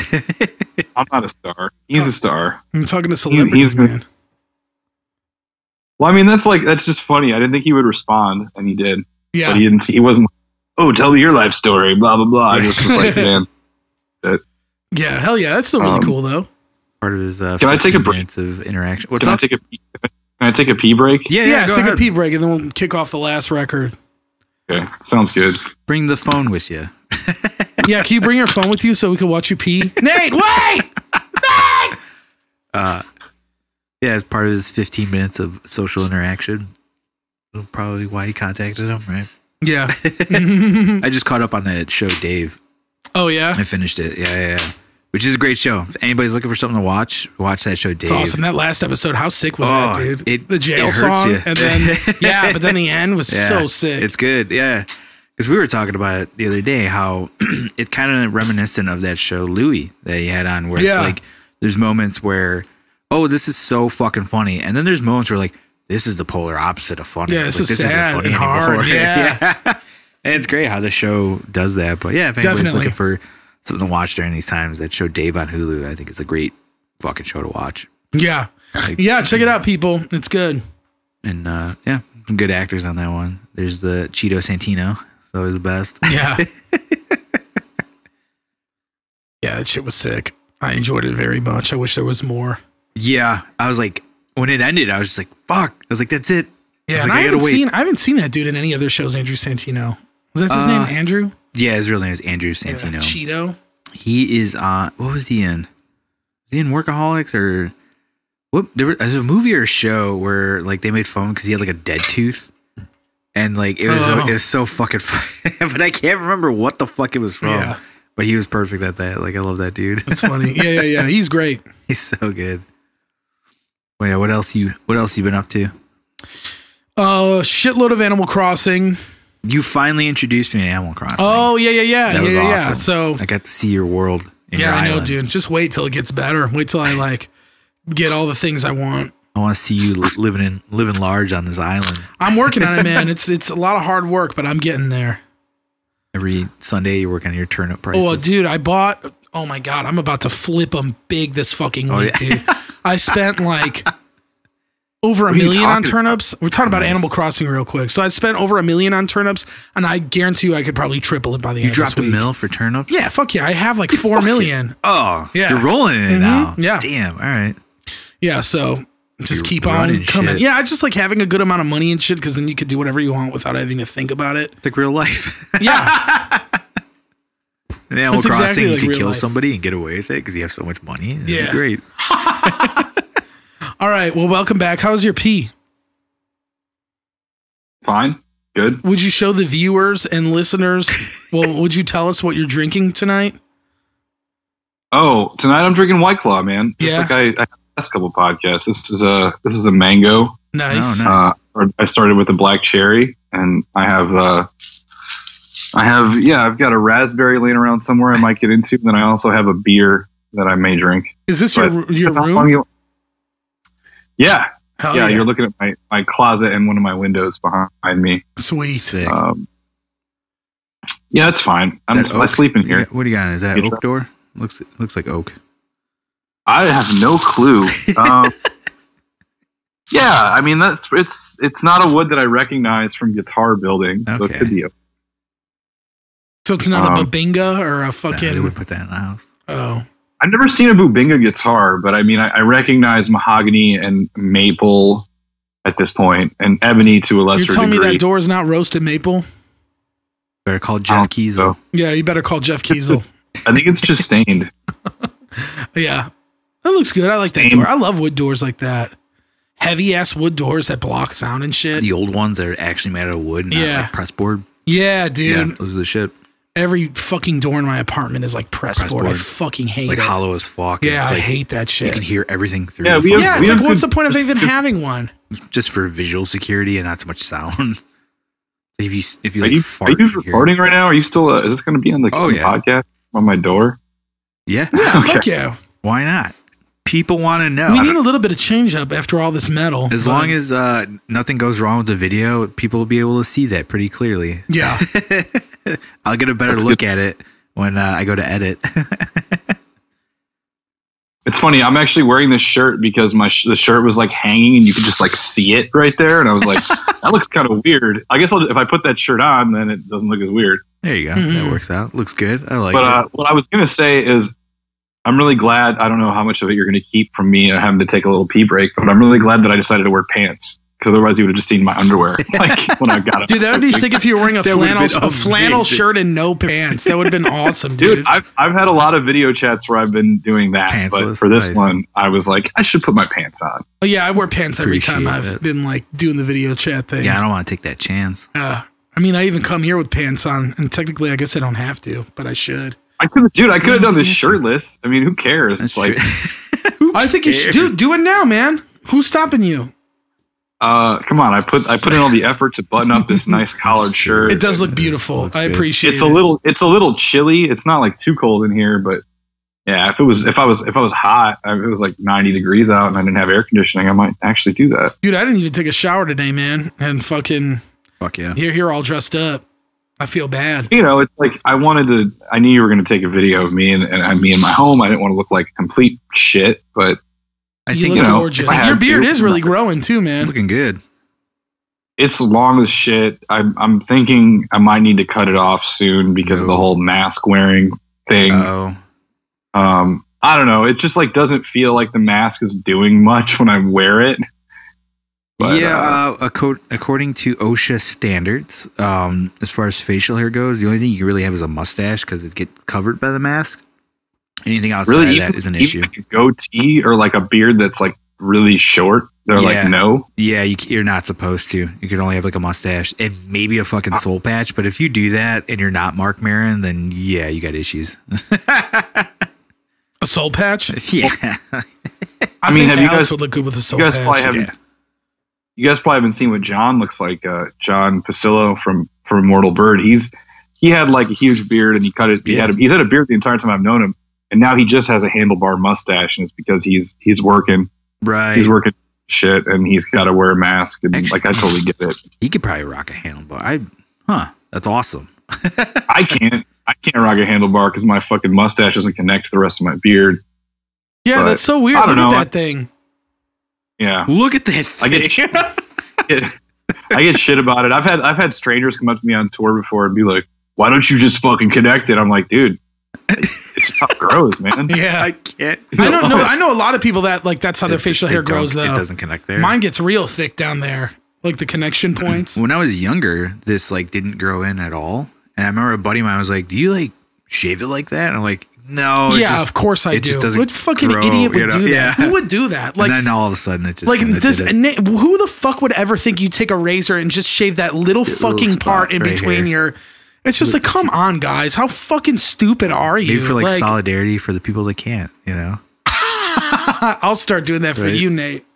I'll start shaving a little bit. So I ordered a face covering today that it's not like a medical mask. It's almost like a neck warmer thing, but it will cover the whole beard. Oh, okay. I don't know. I don't like I'd want to wear that in like a grocery scenario, but maybe like a less dangerous thing where you got to wear a face covering, that would work better. I ordered it today from Burton, so we'll see. Sweet. Maybe you guys will see it once we start seeing each other again. Let's kick it into motherfucking album number 3. We got the polar opposite of Unhallowed from last episode. I thought it would be fun to do the newest record. Alpha and the Omega. Yeah, apparently. Which we went to, I chose Verminous by Black Dahlia, which just dropped a couple weeks ago. And I don't think we have really done a very like recent record, like a new record on this episode, on these podcasts yet, at least for death metal. Yeah, I don't think so. I've been guilty of picking old stuff. Me too. Yeah, I don't know. It's kind of fun though. I like the old stuff. Yeah, so I thought it'd be interesting to just talk about a new, more relevant record today. I think it's good timing too, because the album did just drop. Mm-hmm. It seems to be people are talking about it, good and bad. You know? Yeah, man. I to this day, not that the album's even been out for that long, I don't really know how I feel about it. I like it and I don't like it at the same time. There's a lot of aspects about it I think are very cool, and there's a lot of it where I'm just like, I've heard this a lot already, and it just doesn't. I don't know. It's cool though. I will say that I do think I like it. If that makes any sense. That makes some sense. I mean, I feel like one thing that I didn't get a chance to do, mainly because I procrastinated a bit, is really get the full context. So I've already listened to this album probably like 4 or 5 times, maybe total, all the way through, and it's as much, if not more, than I've listened to the last 2 or 3 Dahlia records combined. Okay. I didn't really get a chance to go and like, I mean, I know I listened to Knifebringers at least once or twice, but it's been a while. And then like Abysmal and Everblack, I feel like those albums I tried to get into and was just kind of like, if I want to listen to this band, I'll just listen to older stuff. Yeah. So there's a lot of stuff on Verminous that I really, really fucking like, but there's certain stylistic changes, or I view them as changes maybe because of the box that I think of the band as living in from like their first 4 albums. Maybe I'm totally off base with it. It's a little confusing to me. Like, for example, I think, so like my sort of, in my notes, my summary about it is, number 1, the vocals, not enough growling. Dude, yeah. I love Trevor's lows. And like, I get that they're maybe not as unique, or he feels like they're not as unique because every death metal singer growls. But dude, he is like one of the best growls ever. He can growl and you can perfectly understand the words that he's saying, which is kind of rare. Not enough of that shit. First and foremost, like not enough of that shit. Maybe not enough vocal hooks as a whole. There's some, but I mean that's missing. Also, like I think overall the album is more of like there's a lot more mid-tempo stuff, at least than the Black Dahlia that I remember. Not super fast, not super slow, kind of like. And there's also and this might be related to Brandon Ellis being more of the songwriter. I don't really know. I didn't check who wrote what song and who contributed. It's more influenced by like melodic thrash. Yeah, dude. A lot of that. Yeah. I mean, there's a lot of stuff to be said about that. Just like, the overarching, like the album as a whole, I think that was what I sort of drew from it. I mean, I got notes and shit on individual songs, but yeah. Bill, I'm curious to hear what you thought of it too. I was all right with it. Like the first 3 albums of Black Dahlia's, I've listened to a bunch. I haven't listened to in a while. I haven't listened to any of the new stuff after those. But which is a lot of records. That's like lot 6 material. Records. Yeah. Yeah. I just looked at it. I think it's like 5 like, and a live album. But yeah, no, it's when I heard it, I was like, yeah, this is Black Dahlia. Like it still has that signature Black Dahlia sound. So it's like undeniable. Like you could just be like, yep, Black Dahlia, which is great.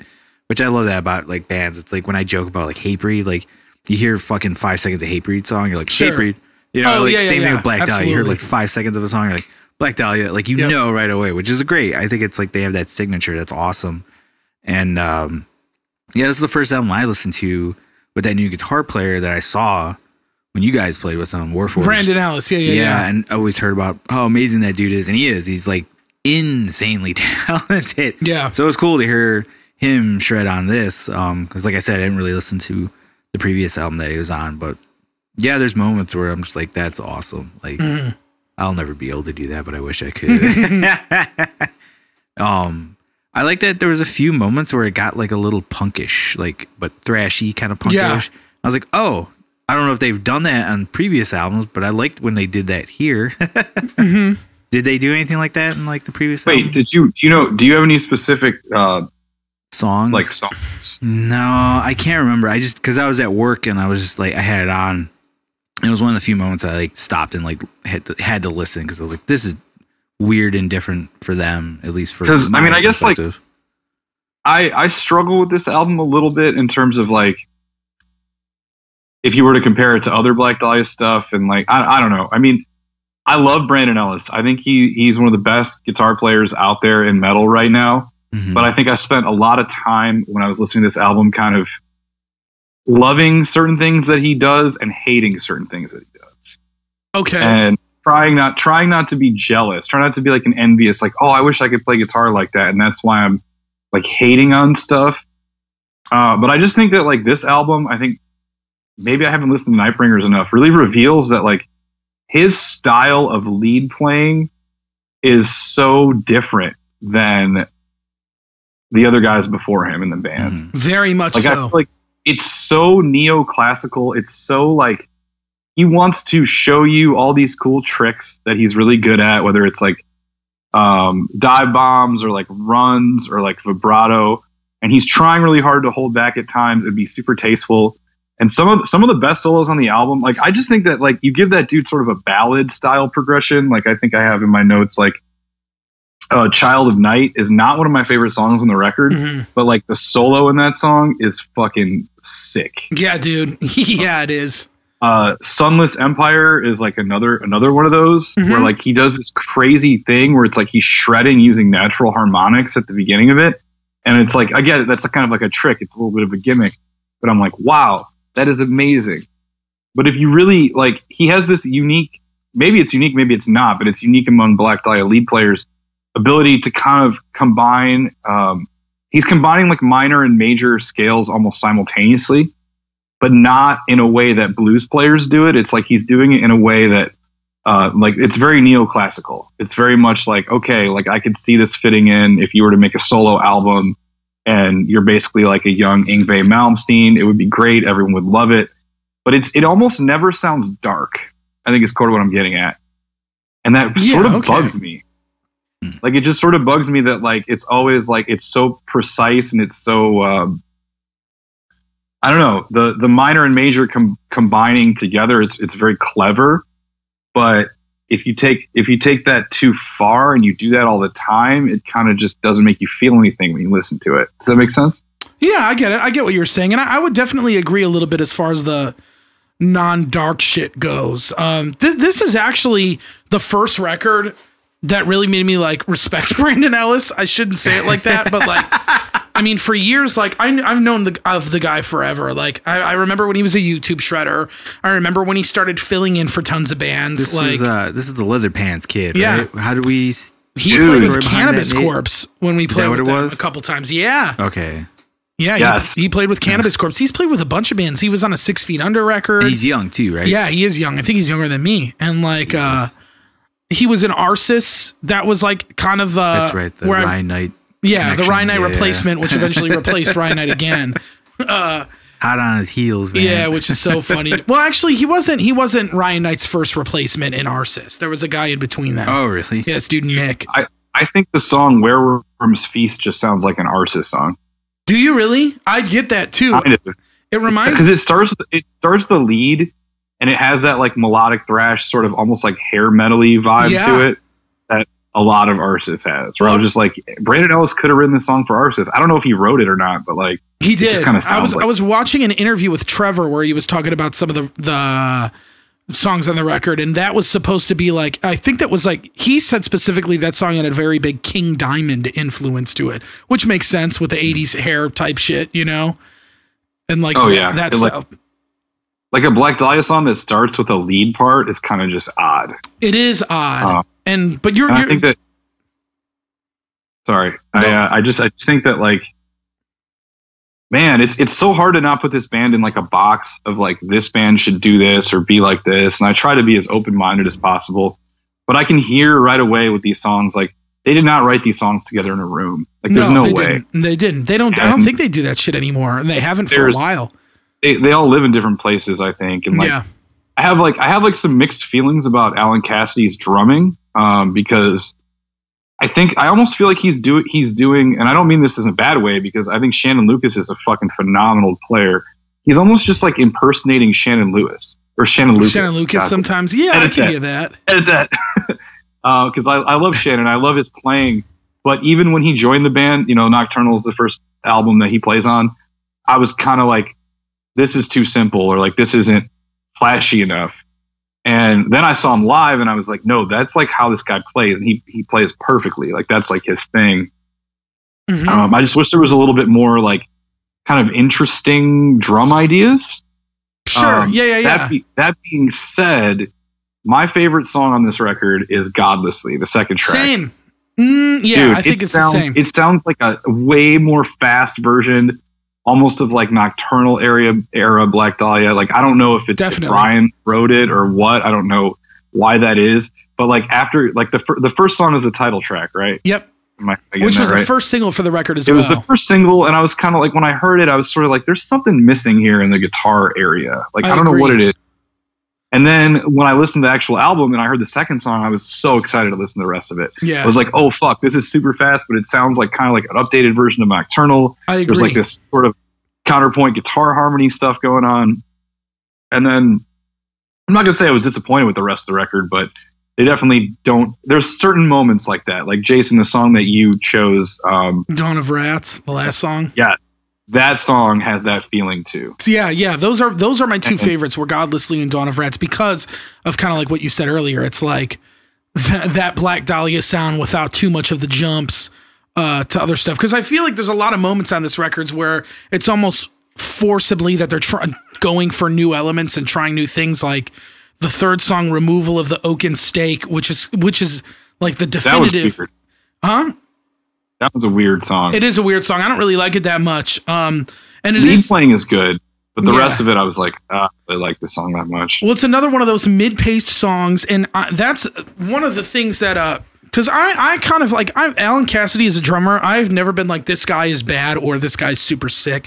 He's great. I think he's good at what he does. I've never been impressed with him like I had been with Zach Gibson and Shannon Lucas, but that could just be because by the time he joined this band, I was kind of not super glued to them as much as this. So I don't want to say too much, but I will say that specifically the playing on this song, because there's a lot of moments where like the verse is laid back and shit, and he's just doing like some hi-hat grooves. It's very like uninspired sounding to me, because I'm sure he's like a dude. I totally agree. And not to cut you off, but like Dawn of Rats, that's the last song, right? Yeah.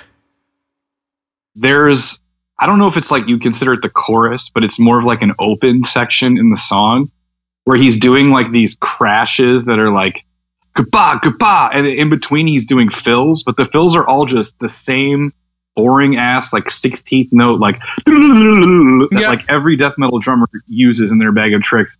And there's so much space. I'm like, dude, but you're actually really capable of not doing that. Like, you're capable of throwing in like some almost like gospel chop style, like off time shit. And like, maybe they just didn't want him to do that. He's just doing what he's told. Mm-hmm. But I was just like, man, that was your moment. Like, on the whole record, I was just like, that was your moment to really bust out some nasty shit. And you just like played some boring death metal fills. Like, oh man, I wish you would have done more. I know the part you're talking about too. It's and it's just like, I wonder if a dude like Alan, like on that song, Removal of the Oaken Stake, if it's like, which is like also like, what a fucking obnoxious song name, man. Like, if you're a metal guy, I'm sure it's like the shit. And if you're like a horror guy, it could be cool. But like, goddamn, that's like a mouthful. Removal of the Oaken Stake. It's like I'm asleep after I say of. Like, I'm already fucking passed the fuck out, man.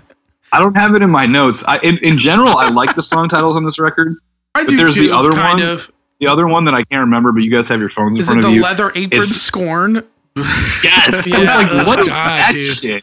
I don't know, man. Some Resident Evil type shit or something. I don't know. Some weird gore. I don't know what it is. Or How Very Dead. Again? It's like, oh, great. What? What did you say that was? Like the Leather Apron? The Leather Apron's Scorn. Right. So that falls into like one of those songs kind of like Sunless Empire, where it's just like you're like, what are these guys doing? Like it's like Sunless Empire is a funny one because it's so like it's almost like a tough guy groove. Yeah, I agree. If the vocals were like really killing it, like I'm gonna fucking murder you in your sleep, it would work better. But it just kind of sounds the same as other Black Dahlia stuff. Well, yeah, and I know the Leather Apron score, and I think it's like a Jack the Ripper type song. Like he's singing about that, dude. Cool. It just makes you want to like fuck. Never heard that before. I've never heard that before. I shouldn't be like being an asshole about it. Talking shit. Yeah, it's like, dude, these guys making more money than I will. Like that's doing this type of shit. Isn't that the point of all things internet? Is you don't do anything, but you talk shit about all the people that are doing things. So we're doing it right. But yeah, and then I noticed this was one of the first ones that has like a dedicated filler song on it.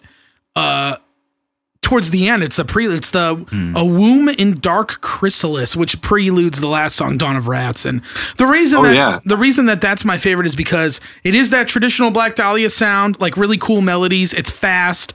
And personally, that was like the solo that sold me on Brandon Ellis, where I was like, whoa, I think this guy, I love that solo. It's so obnoxious and like filled with this crazy vibrato. It's like everything you like described about him, but I just love it, man. I was just like, fuck, dude. And in a way, like I get how you compare, like, you know, he's not like the previous lead players. I kind of like that because of the fact that it just gives him a different, but it almost makes me feel like, they're taking like this Megadeth approach to their lead players. It's like, just get another, it's definitely reminds me of that. It's like you got Ryan Knight, you had John, now you got this guy who's also like an extreme shredder, but just in a different way. Mm-hmm. But yeah, I love that. I mean, I like that last song a lot. Megadeth, because I don't know who the Marty Friedman of Black Dahlia would be. I guess maybe Ryan Knight. I mean, you know, it's like not the original lead player, but this guy who's like super skilled at playing and writes these awesome solos. I just feel like Ryan Knight. Yeah, I mean, I guess he's my favorite Black Dahlia lead player, but I mean, even when he stepped in, I sort of had some issues with like his approach to the band and how much it changed the sound, you know, kind of like almost making it too smart, if that makes any sense. Like too intelligent. Like, wow, like you're really showing the world that you could be playing in a way more technical band, but you're doing this because it's like a paycheck kind of thing. Oh yeah, that's how you feel. Yeah, I mean, I guess I could see that. I don't know. I mean, I love Ryan Knight's playing like a lot. Like I loved his work on "We Are the Nightmare" by Arsis, and I mean, I've said before, like I've hung out with him a couple times. Real sweet dude, by and large. Mm-hmm. You know, I just don't. I think you totally hit the nail on the head, though. It's kind of like, you know, the Megadeth approach. Yeah. They got some guy who's like super good and he'll do the job and he'll play the solos, but I doubt anybody in that band is like, yo, maybe you should play more like this, or maybe you should play more like our first couple records. It's probably just kind of like, well, you shred, rip a solo here, go for it. Yeah. I think it's the same vibe too. And yeah, it's like he needs to listen to like more dark death metal stuff. You know, it's like, his playing so neoclassical. It's like, dude, like go listen to fucking Morbid Angel. Write a solo like that, but like shredding. You know what I mean? Awesome, like, yeah. I don't know, man. Cryptopsy. Like, dude, go listen to some Cryptopsy solos and write something like that. Yeah, dude, that would be insane. Yeah, it actually would be insane. I mean, I know that like Black Dahlia's had their neoclassical powdered wig romps on certain songs where it's just like they've had that. I feel like for a while now. Like there's like a song on each record that has like a big neoclassical feel. Like I remember on Nightbringers, I think the song's called like Kings of the Night World, and it's very like you have like you're like a conductor and you got a big powdered wig on and you're hanging out with a bunch of old dead people. Like that's like the vibe, and that's cool. I know that like they've kind of embraced that type of shit, and like that's fun for every one song. But yeah, like I love Godlessly just because it's a fucking ass beater of a song. It sounds like you're getting the shit kicked out of you. That song's the best. I don't know why they didn't put that out as a single. If they put that out as the first single or the second single, I would have bought this album in 2 seconds. Yeah, me too. It would have been like the most, and it's like that's the songs on their last few albums that are like that. Like there's a song on the last, I can't think of the name, but there's one song that's just like super fast pissed shit.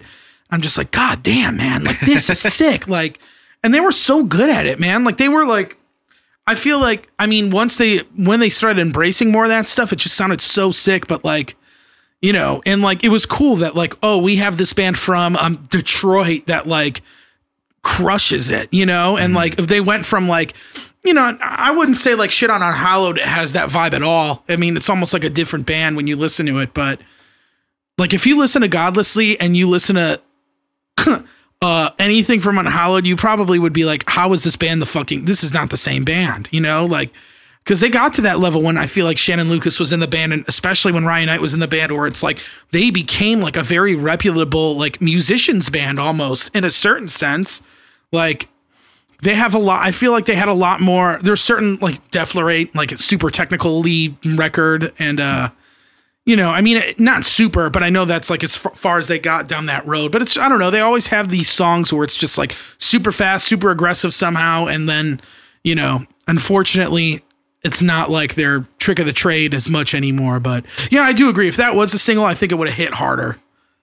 Dude, I think that this album, like I said, maybe I should have gone and listened to the last couple before. Like, this album to me is almost like they're trying to do Nocturnal again. You know, like that's sort of, at least that's how I explain. That's how I felt about the last one. The kind of more mid-tempo stuff. Yeah. When I first heard Nocturnal, it was that to me at the time was such a radical shift. Yeah, it was. It was like, in their sound. Trying to be like Lamb of God, but more death metal. But like, I think I was premature in judging that. But that was because of Everything Went Black. Oh, okay. Just more chuggy, you know, not as melodic death metal. But like the reason why I like the Godlessly song so much, I realized it right away. It's like there's something, and I think it must be Brian Eschbach, I think is his name. It must be him. Like he has this ability to take these riffs that aren't like necessarily groundbreaking. It's not like anything you've never heard before.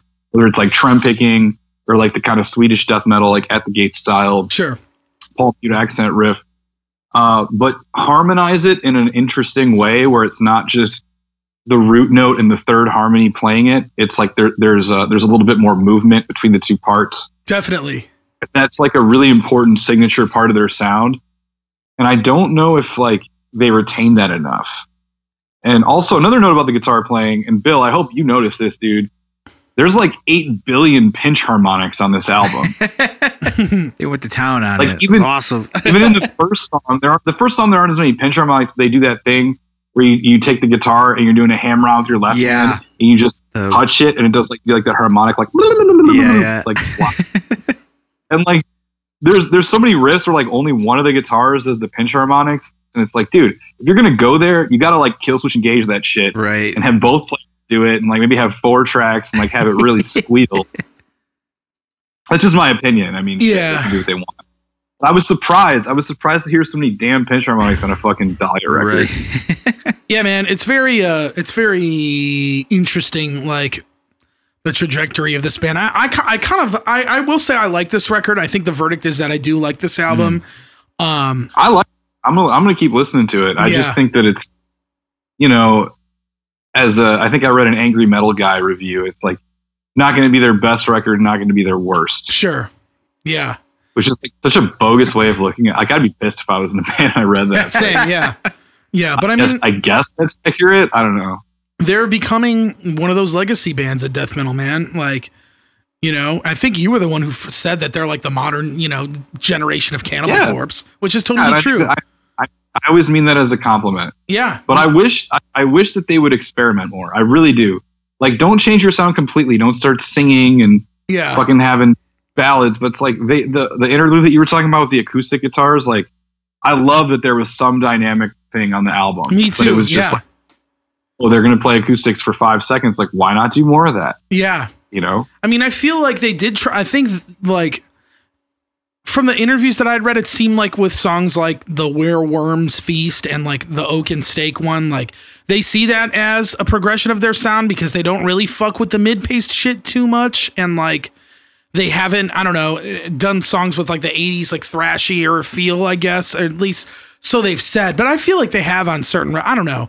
And yeah, to me, like when I hear them saying like, this is an experiment on their sound, it's just kind of like, I don't think so, but okay, you know? And if you say so, yeah. I mean, I will say that I do think, especially with like, I feel like Nightbringers was a really important album for their career, the previous album, because they were doing the Nocturnal 10-year anniversary. They got Brandon Ellis, like Alan was being more established because he had already done 2 records with them. And like, they kind of got this hype with Nightbringers where it sold a shitload. And like, I felt like that was kind of the reclamation of the Nocturnal sound, that album.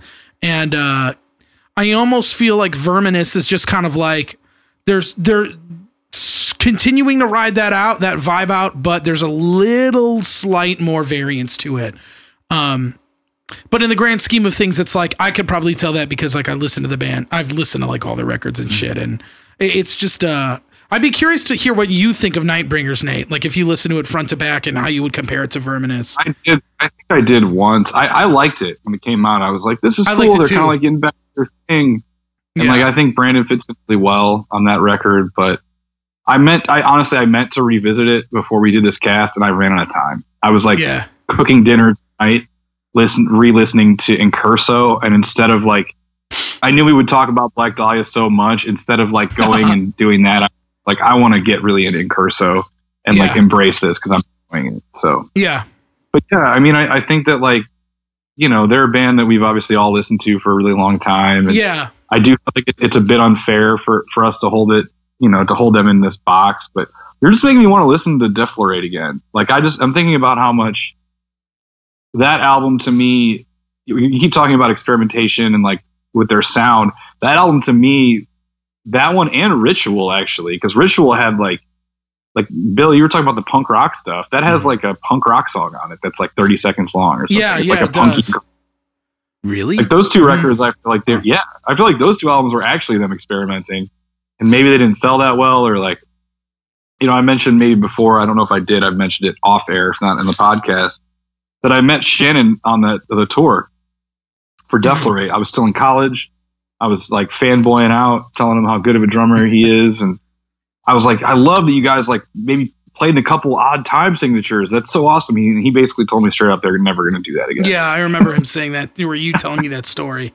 Yeah. That's weird. I was like, oh, okay, I appreciate your honesty. I'm glad that like we're having a real conversation.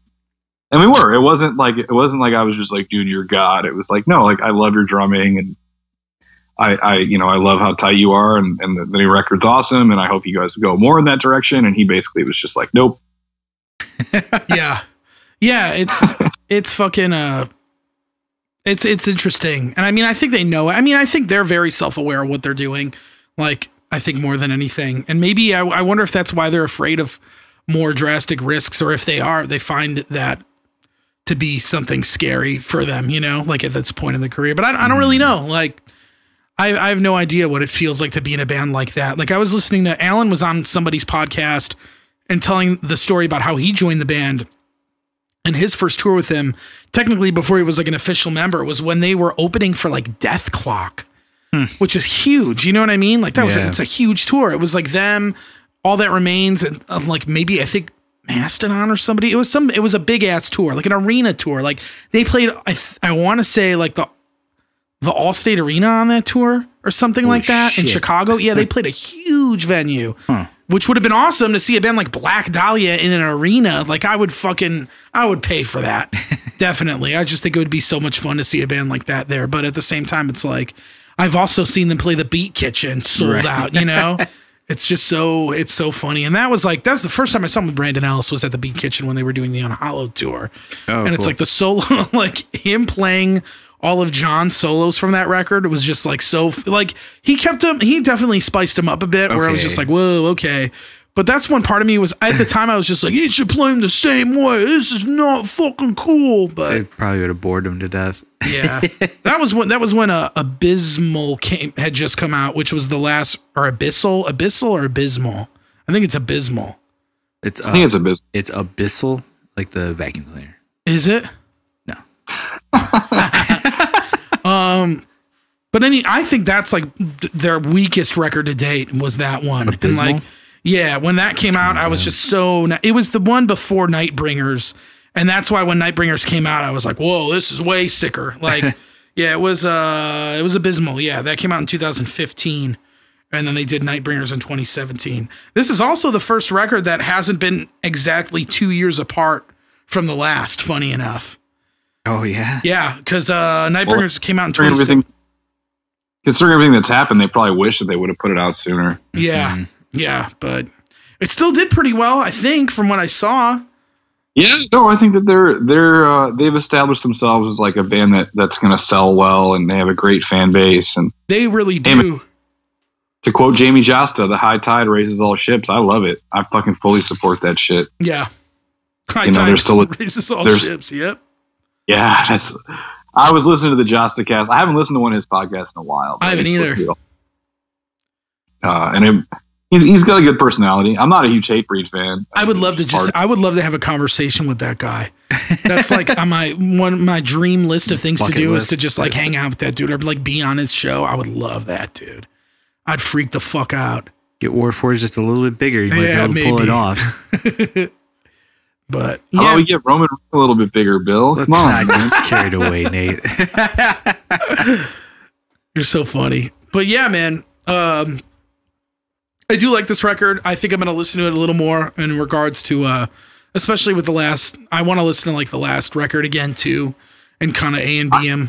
I should go do that. I have to say, who is the bass player of Black Dahlia? This is actually the dude from Iron Dissonance, right? Despised Icon. Max Lavelle, his name is. Dude, the bass on this album is actually fucking cool. Yeah, you can hear it. It sounds great. The parts are interesting. I mean, I'm trying to think of the last album where I really appreciated the bass. It was one of the last albums that Bart was on. It might have been Deflorate, or it might have been Ritual, where there's actual like bass lines that stick out from the guitar as like their own separate melodic lines. And I've always felt like there's something lacking from Black Dahlia. Yeah. Like on Miasma, there's some cool bass stuff that you can actually hear, but it's still sort of like the bass kind of just being a bass in death metal. Yeah. And I don't know. I enjoyed it. I mean, unfortunately, I was listening to it, a majority of it just on earbuds. Mm-hmm. So it's a little hard to hear like the low end beefiness, but I was stoked to like actually hear something of what was going on and be like, oh, this is like a musical contribution, which unfortunately on some of the records, it doesn't feel that way. Not to say the last one, obviously I haven't listened to the last one very much, isn't like that, but yeah, man, I mean, I can say a lot of positive stuff about this record, and I think the only negative stuff is just because of how good their old stuff is. Mm-hmm. Like, I wish that I could have been there for the recording of the vocals and been like, gotta do some more lows, man. Gotta fucking give them that beef. Mm-hmm. Especially on those mid-tempo songs. It's like, Trevor's higher voice is almost, it's not a black metal voice, but it's like closer to that than it is something else. Mm-hmm. And I feel like that's become his main go-to. Oh yeah. Oh, you hear that and you know that it's him, but I feel like the lower stuff is cool. Like the lower stuff is like not to be thrown out completely. Yeah. Yeah, I didn't even really notice the vocals on this record as much. Or maybe I wasn't just paying attention to them. That's enough. A sign though, right? Like isn't that a sign of something that maybe they're not as loud or they're not as good or something? Yeah, I don't know. Maybe it's just that it's not the focal point for me anymore. But he is a focal point vocalist, so I guess are there no lows on the record? There's got to be some. No, there are. They're not as common. Yeah, like you sort of like I don't know, maybe like 15% of the vocals. Mm-hmm. Like I could be totally. I haven't listened to it that many times. He was one of those first vocalists where people were like, "Yeah, he's got good highs and lows and mids and blah," and it's like, "Oh God." Here we go with the terminology. But yeah, I mean, he was one of those like, I mean, fuck, man. Think about, it's funny to think about all the bands, like metalcore bands that ripped off Black Dahlia back then. And when people would call Black Dahlia a metalcore band and now listen to them, it's like, you can't say that shit about them anymore. Like, no way. Like they came out around that time. Yeah.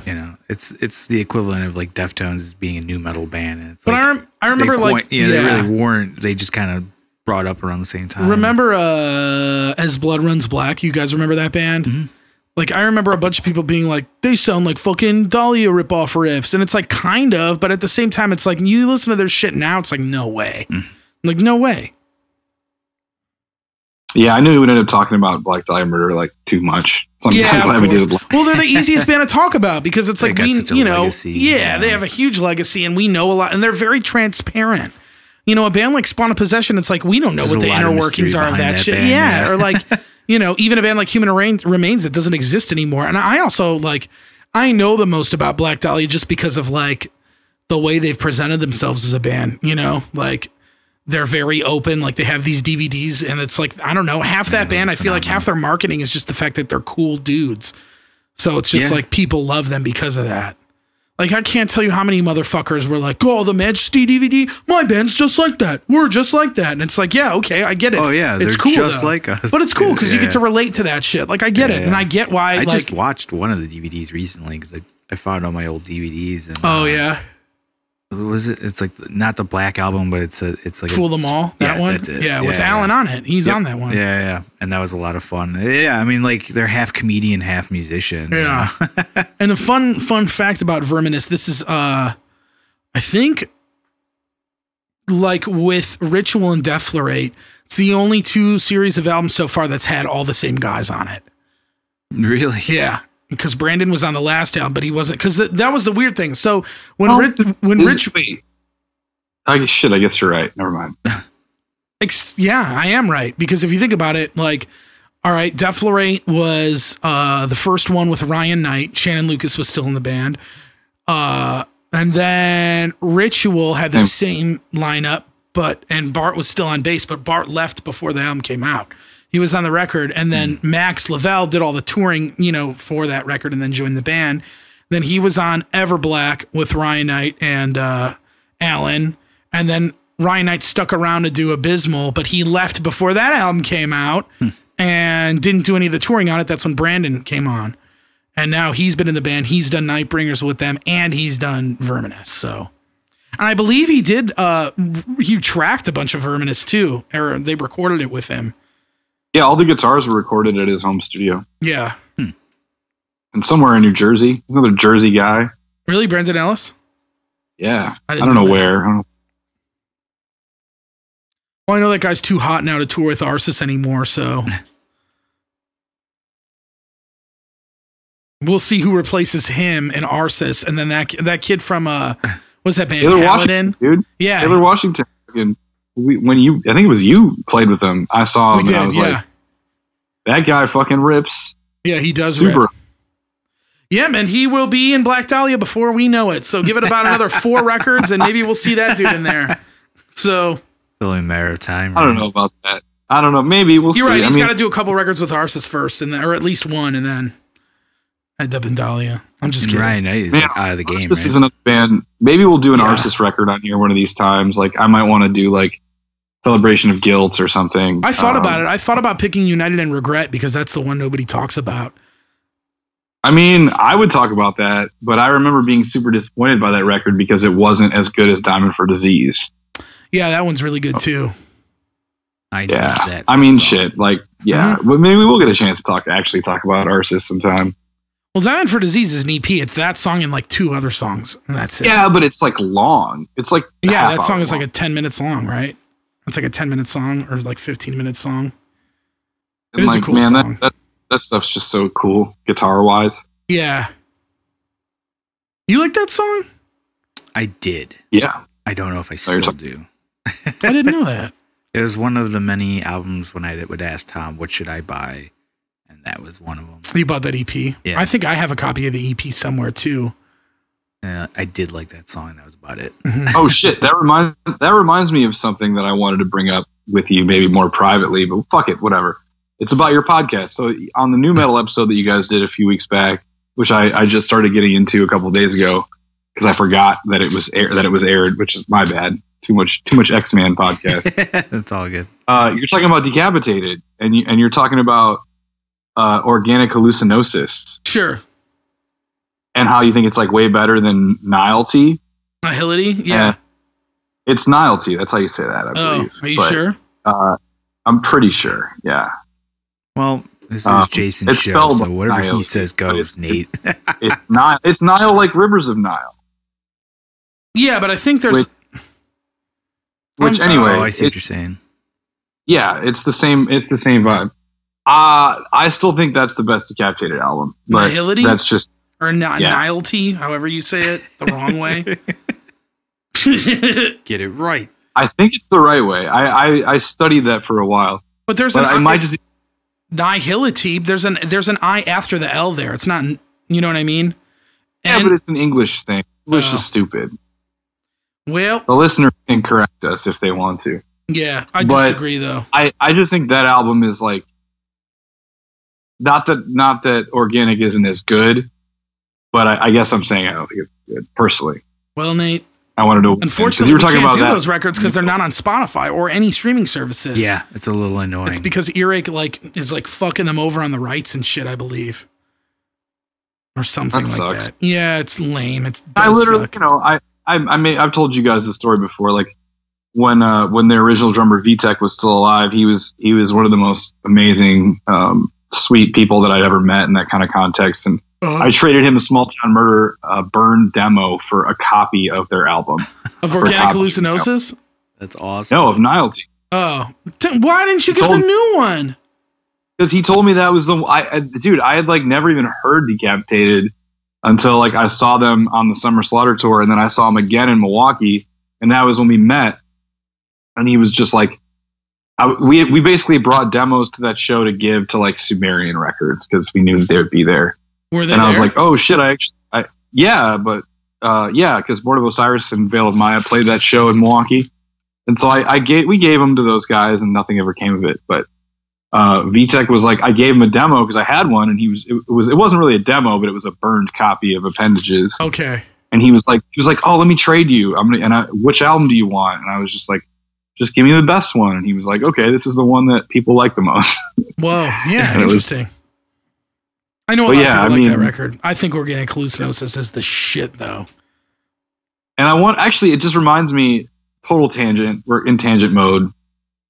Rivers of Nile, one of the things that I love and respect about that band is wherever their career goes, it seems like their trajectory is going to be totally different than Black Dahlia Murder. I agree. They've just evolved. Their sound has changed with every record.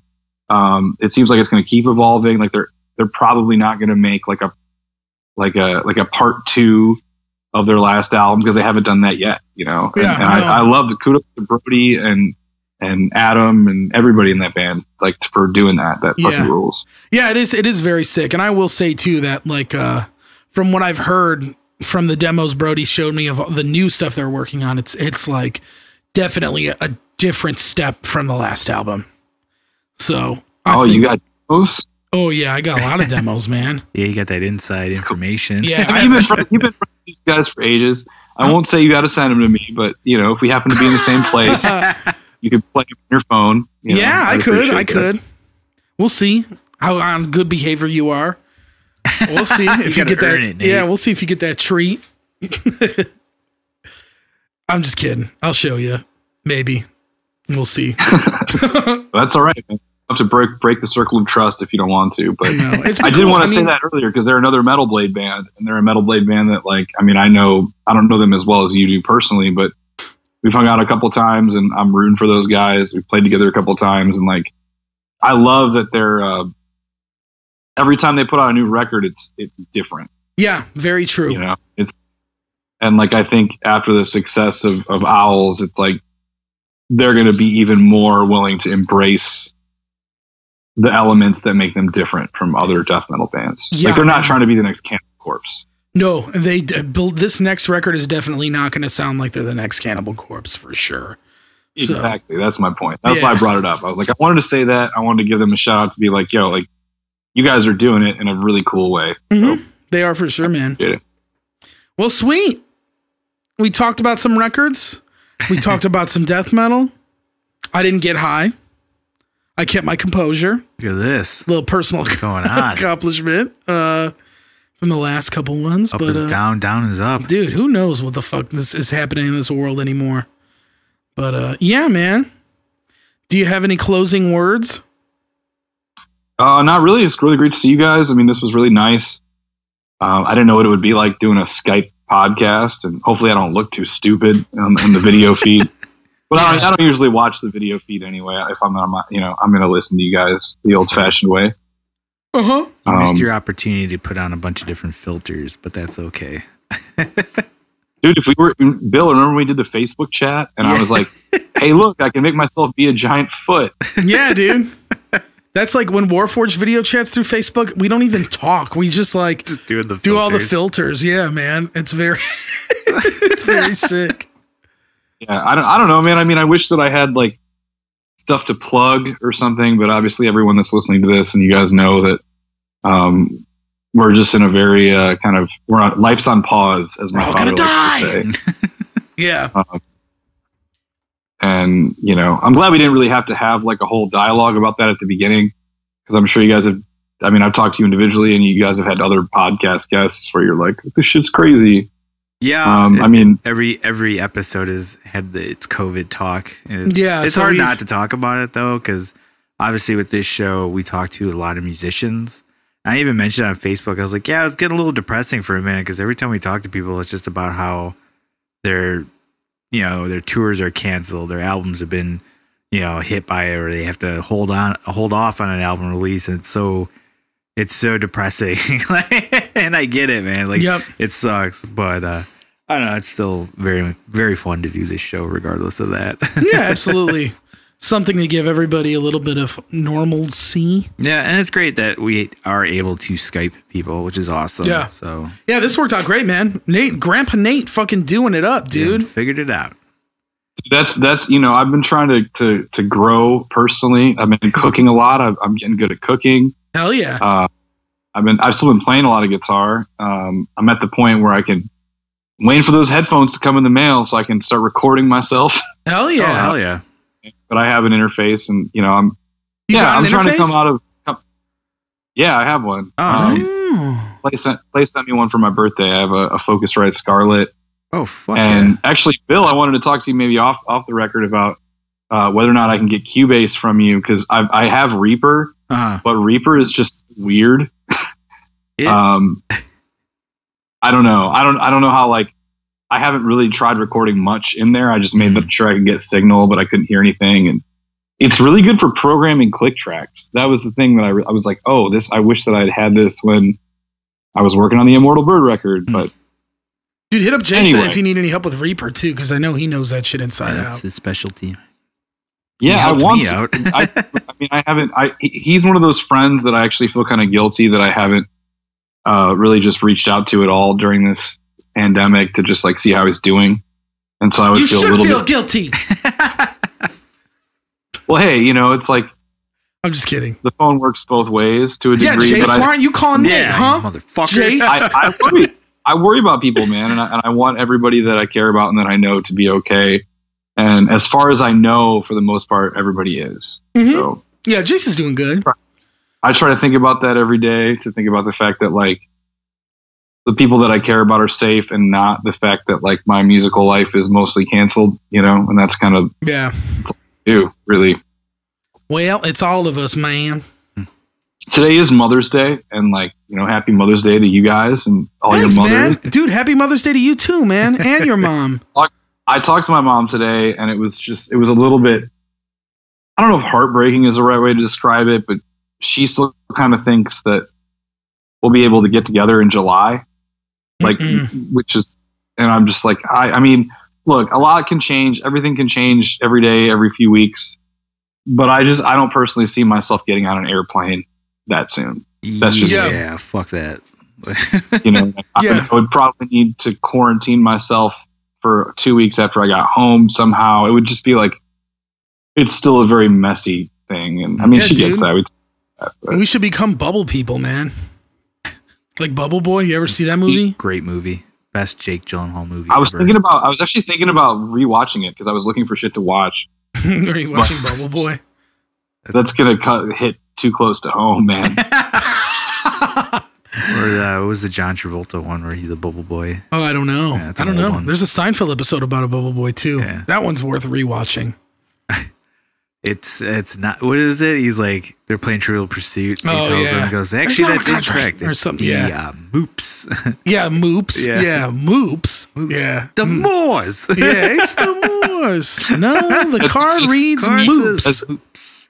As fucked up as that is, it's like, I almost feel like that's going to be me. Like if I haven't already had the virus, that I'm going to be like the bubble boy. After everyone's got it, if I haven't had it, I'm going to be like that guy. Yeah. But, you know, like I said, I'm glad that we didn't at least have to start the podcast off with like talking about how different all our lives are, because obviously everybody's dealing with it and has been dealing with it for a while. And, it's different for everybody, but there are parts of it that are all the same. I mean, I'm absolutely dreading having to go to the grocery store tomorrow, but I'm also out of food. So it's like, that's just a part of life. I have to go tomorrow too. I'm gonna get up at the butt crack of dawn, man. You know what's funny? So I have such a nocturnal schedule.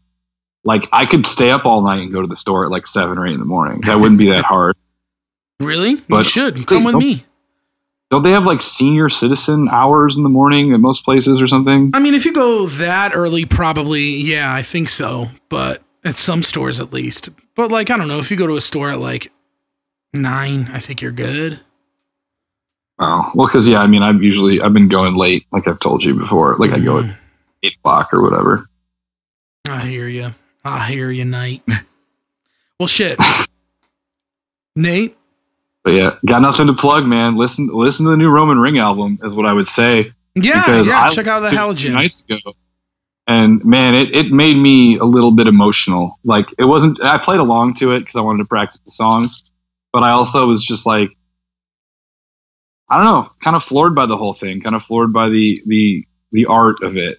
You know, like I think there were times before where I was thinking that we didn't structure songs as good as we could have, or like we didn't try as hard as we could have on like some of the more abstract elements. And listening back to it after not hearing it for a while, I loved it.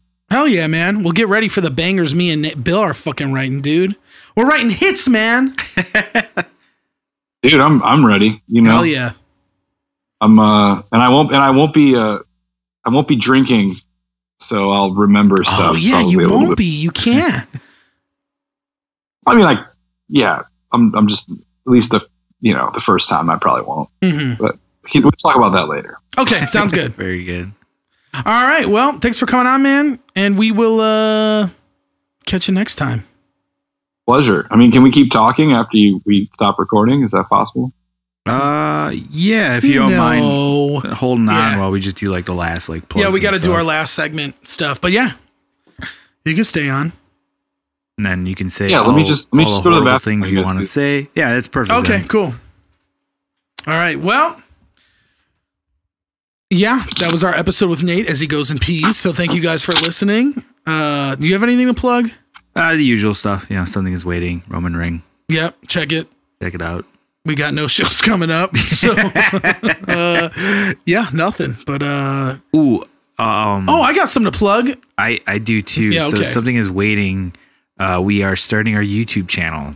Oh. And by the time this airs, it'll already be up. And the video that we're premiering is a funny one. Okay. That people should check out if you want a good laugh. Is it a music video? What Not is at it? all. It's studio update? No, it's just something. Well, you could say because it'll already be up, right? I'm just worried if like we don't put it up, if it. Oh. Just in case. I don't want to give away too much, but it's funny. So yeah, if you want a good laugh, check out Something Is Waiting YouTube. I'll be watching. And we're gonna be putting like live stuff up that we've recorded over the last year or so. And that's about it. Cool. What were we gonna say? Today, not today when you're listening to this episode, but today, May 10th, is the 1 year anniversary of my band Warforged's album Voice. Crazy. So yeah, it is fucking wild. I can't believe it either. I feel like we just finished like working on the video and like dude. And like learning about all the guest spots. So like it's crazy to think that it's been a year that album's been out and done, which it's mind blowing. Yeah, it's been wild. So I just want to say thanks to everybody that listened to it at all, watched any of the videos, came out to any of the shows, hung out with us, whatever. It means a lot to all of us. So you know, yeah, happy birthday to my little baby boy, or whatever gender you would call that record. But Voice. yeah. iVoice is 1 year old. iVoice, yeah. Wrong. But you know what? People will probably still say that forever until whenever. Yeah. So you come out with Wait, did you say you had an anniversary? Did that happen? Yeah, today was the 1 year anniversary of Voice by Warforged being released. Oh, damn. Yeah, 1 year ago today. Yeah. Wait, are we still recording? Yeah, we are. Yeah. So we're almost done. We're going to say goodbye. So thanks, guys, for listening. We will catch you next week with Rudy from Thieves, right? Yeah. Yeah, Rudy from Thieves is coming on the show, so that'll be fun. We had Brian and... every other week, we'll just have Thieves members on. Yeah, so thanks for listening. And thanks for checking it out, though. And we will catch you guys next time. Yep. See you guys. Bye-bye. All right, now bye, everybody. Thank you. Should I do the last one? Yeah, go ahead. Hey, guys, thanks for listening to this week's episode, Death Metal Round 3 with Mr. Nate Madden. We appreciate him coming on the show. Thanks for listening. If you guys are checking this out, we are really close to getting a fucking custom YouTube URL. So please keep hitting that subscribe button. We're like 20 away or something. Less than 20 away. If you're listening to this, we'd really appreciate it. So that way we could just have a fucking custom URL. Then you can unlike it even or unsubscribe and we'll be fine. 10. You know? 10 away. We're 10 away. Come on, guys. So, thanks for checking it out. Thanks for listening. Leave us a comment. Leave us a like. Hit us up. You know, if you like this episode, talk to us about some death metal records. Maybe if even you guys have any that you like, you know, reach out to us and shit. Yeah, help me out. Help Bill out. He doesn't know what's up. So fucking, thanks for listening, guys. Take it easy. Bye.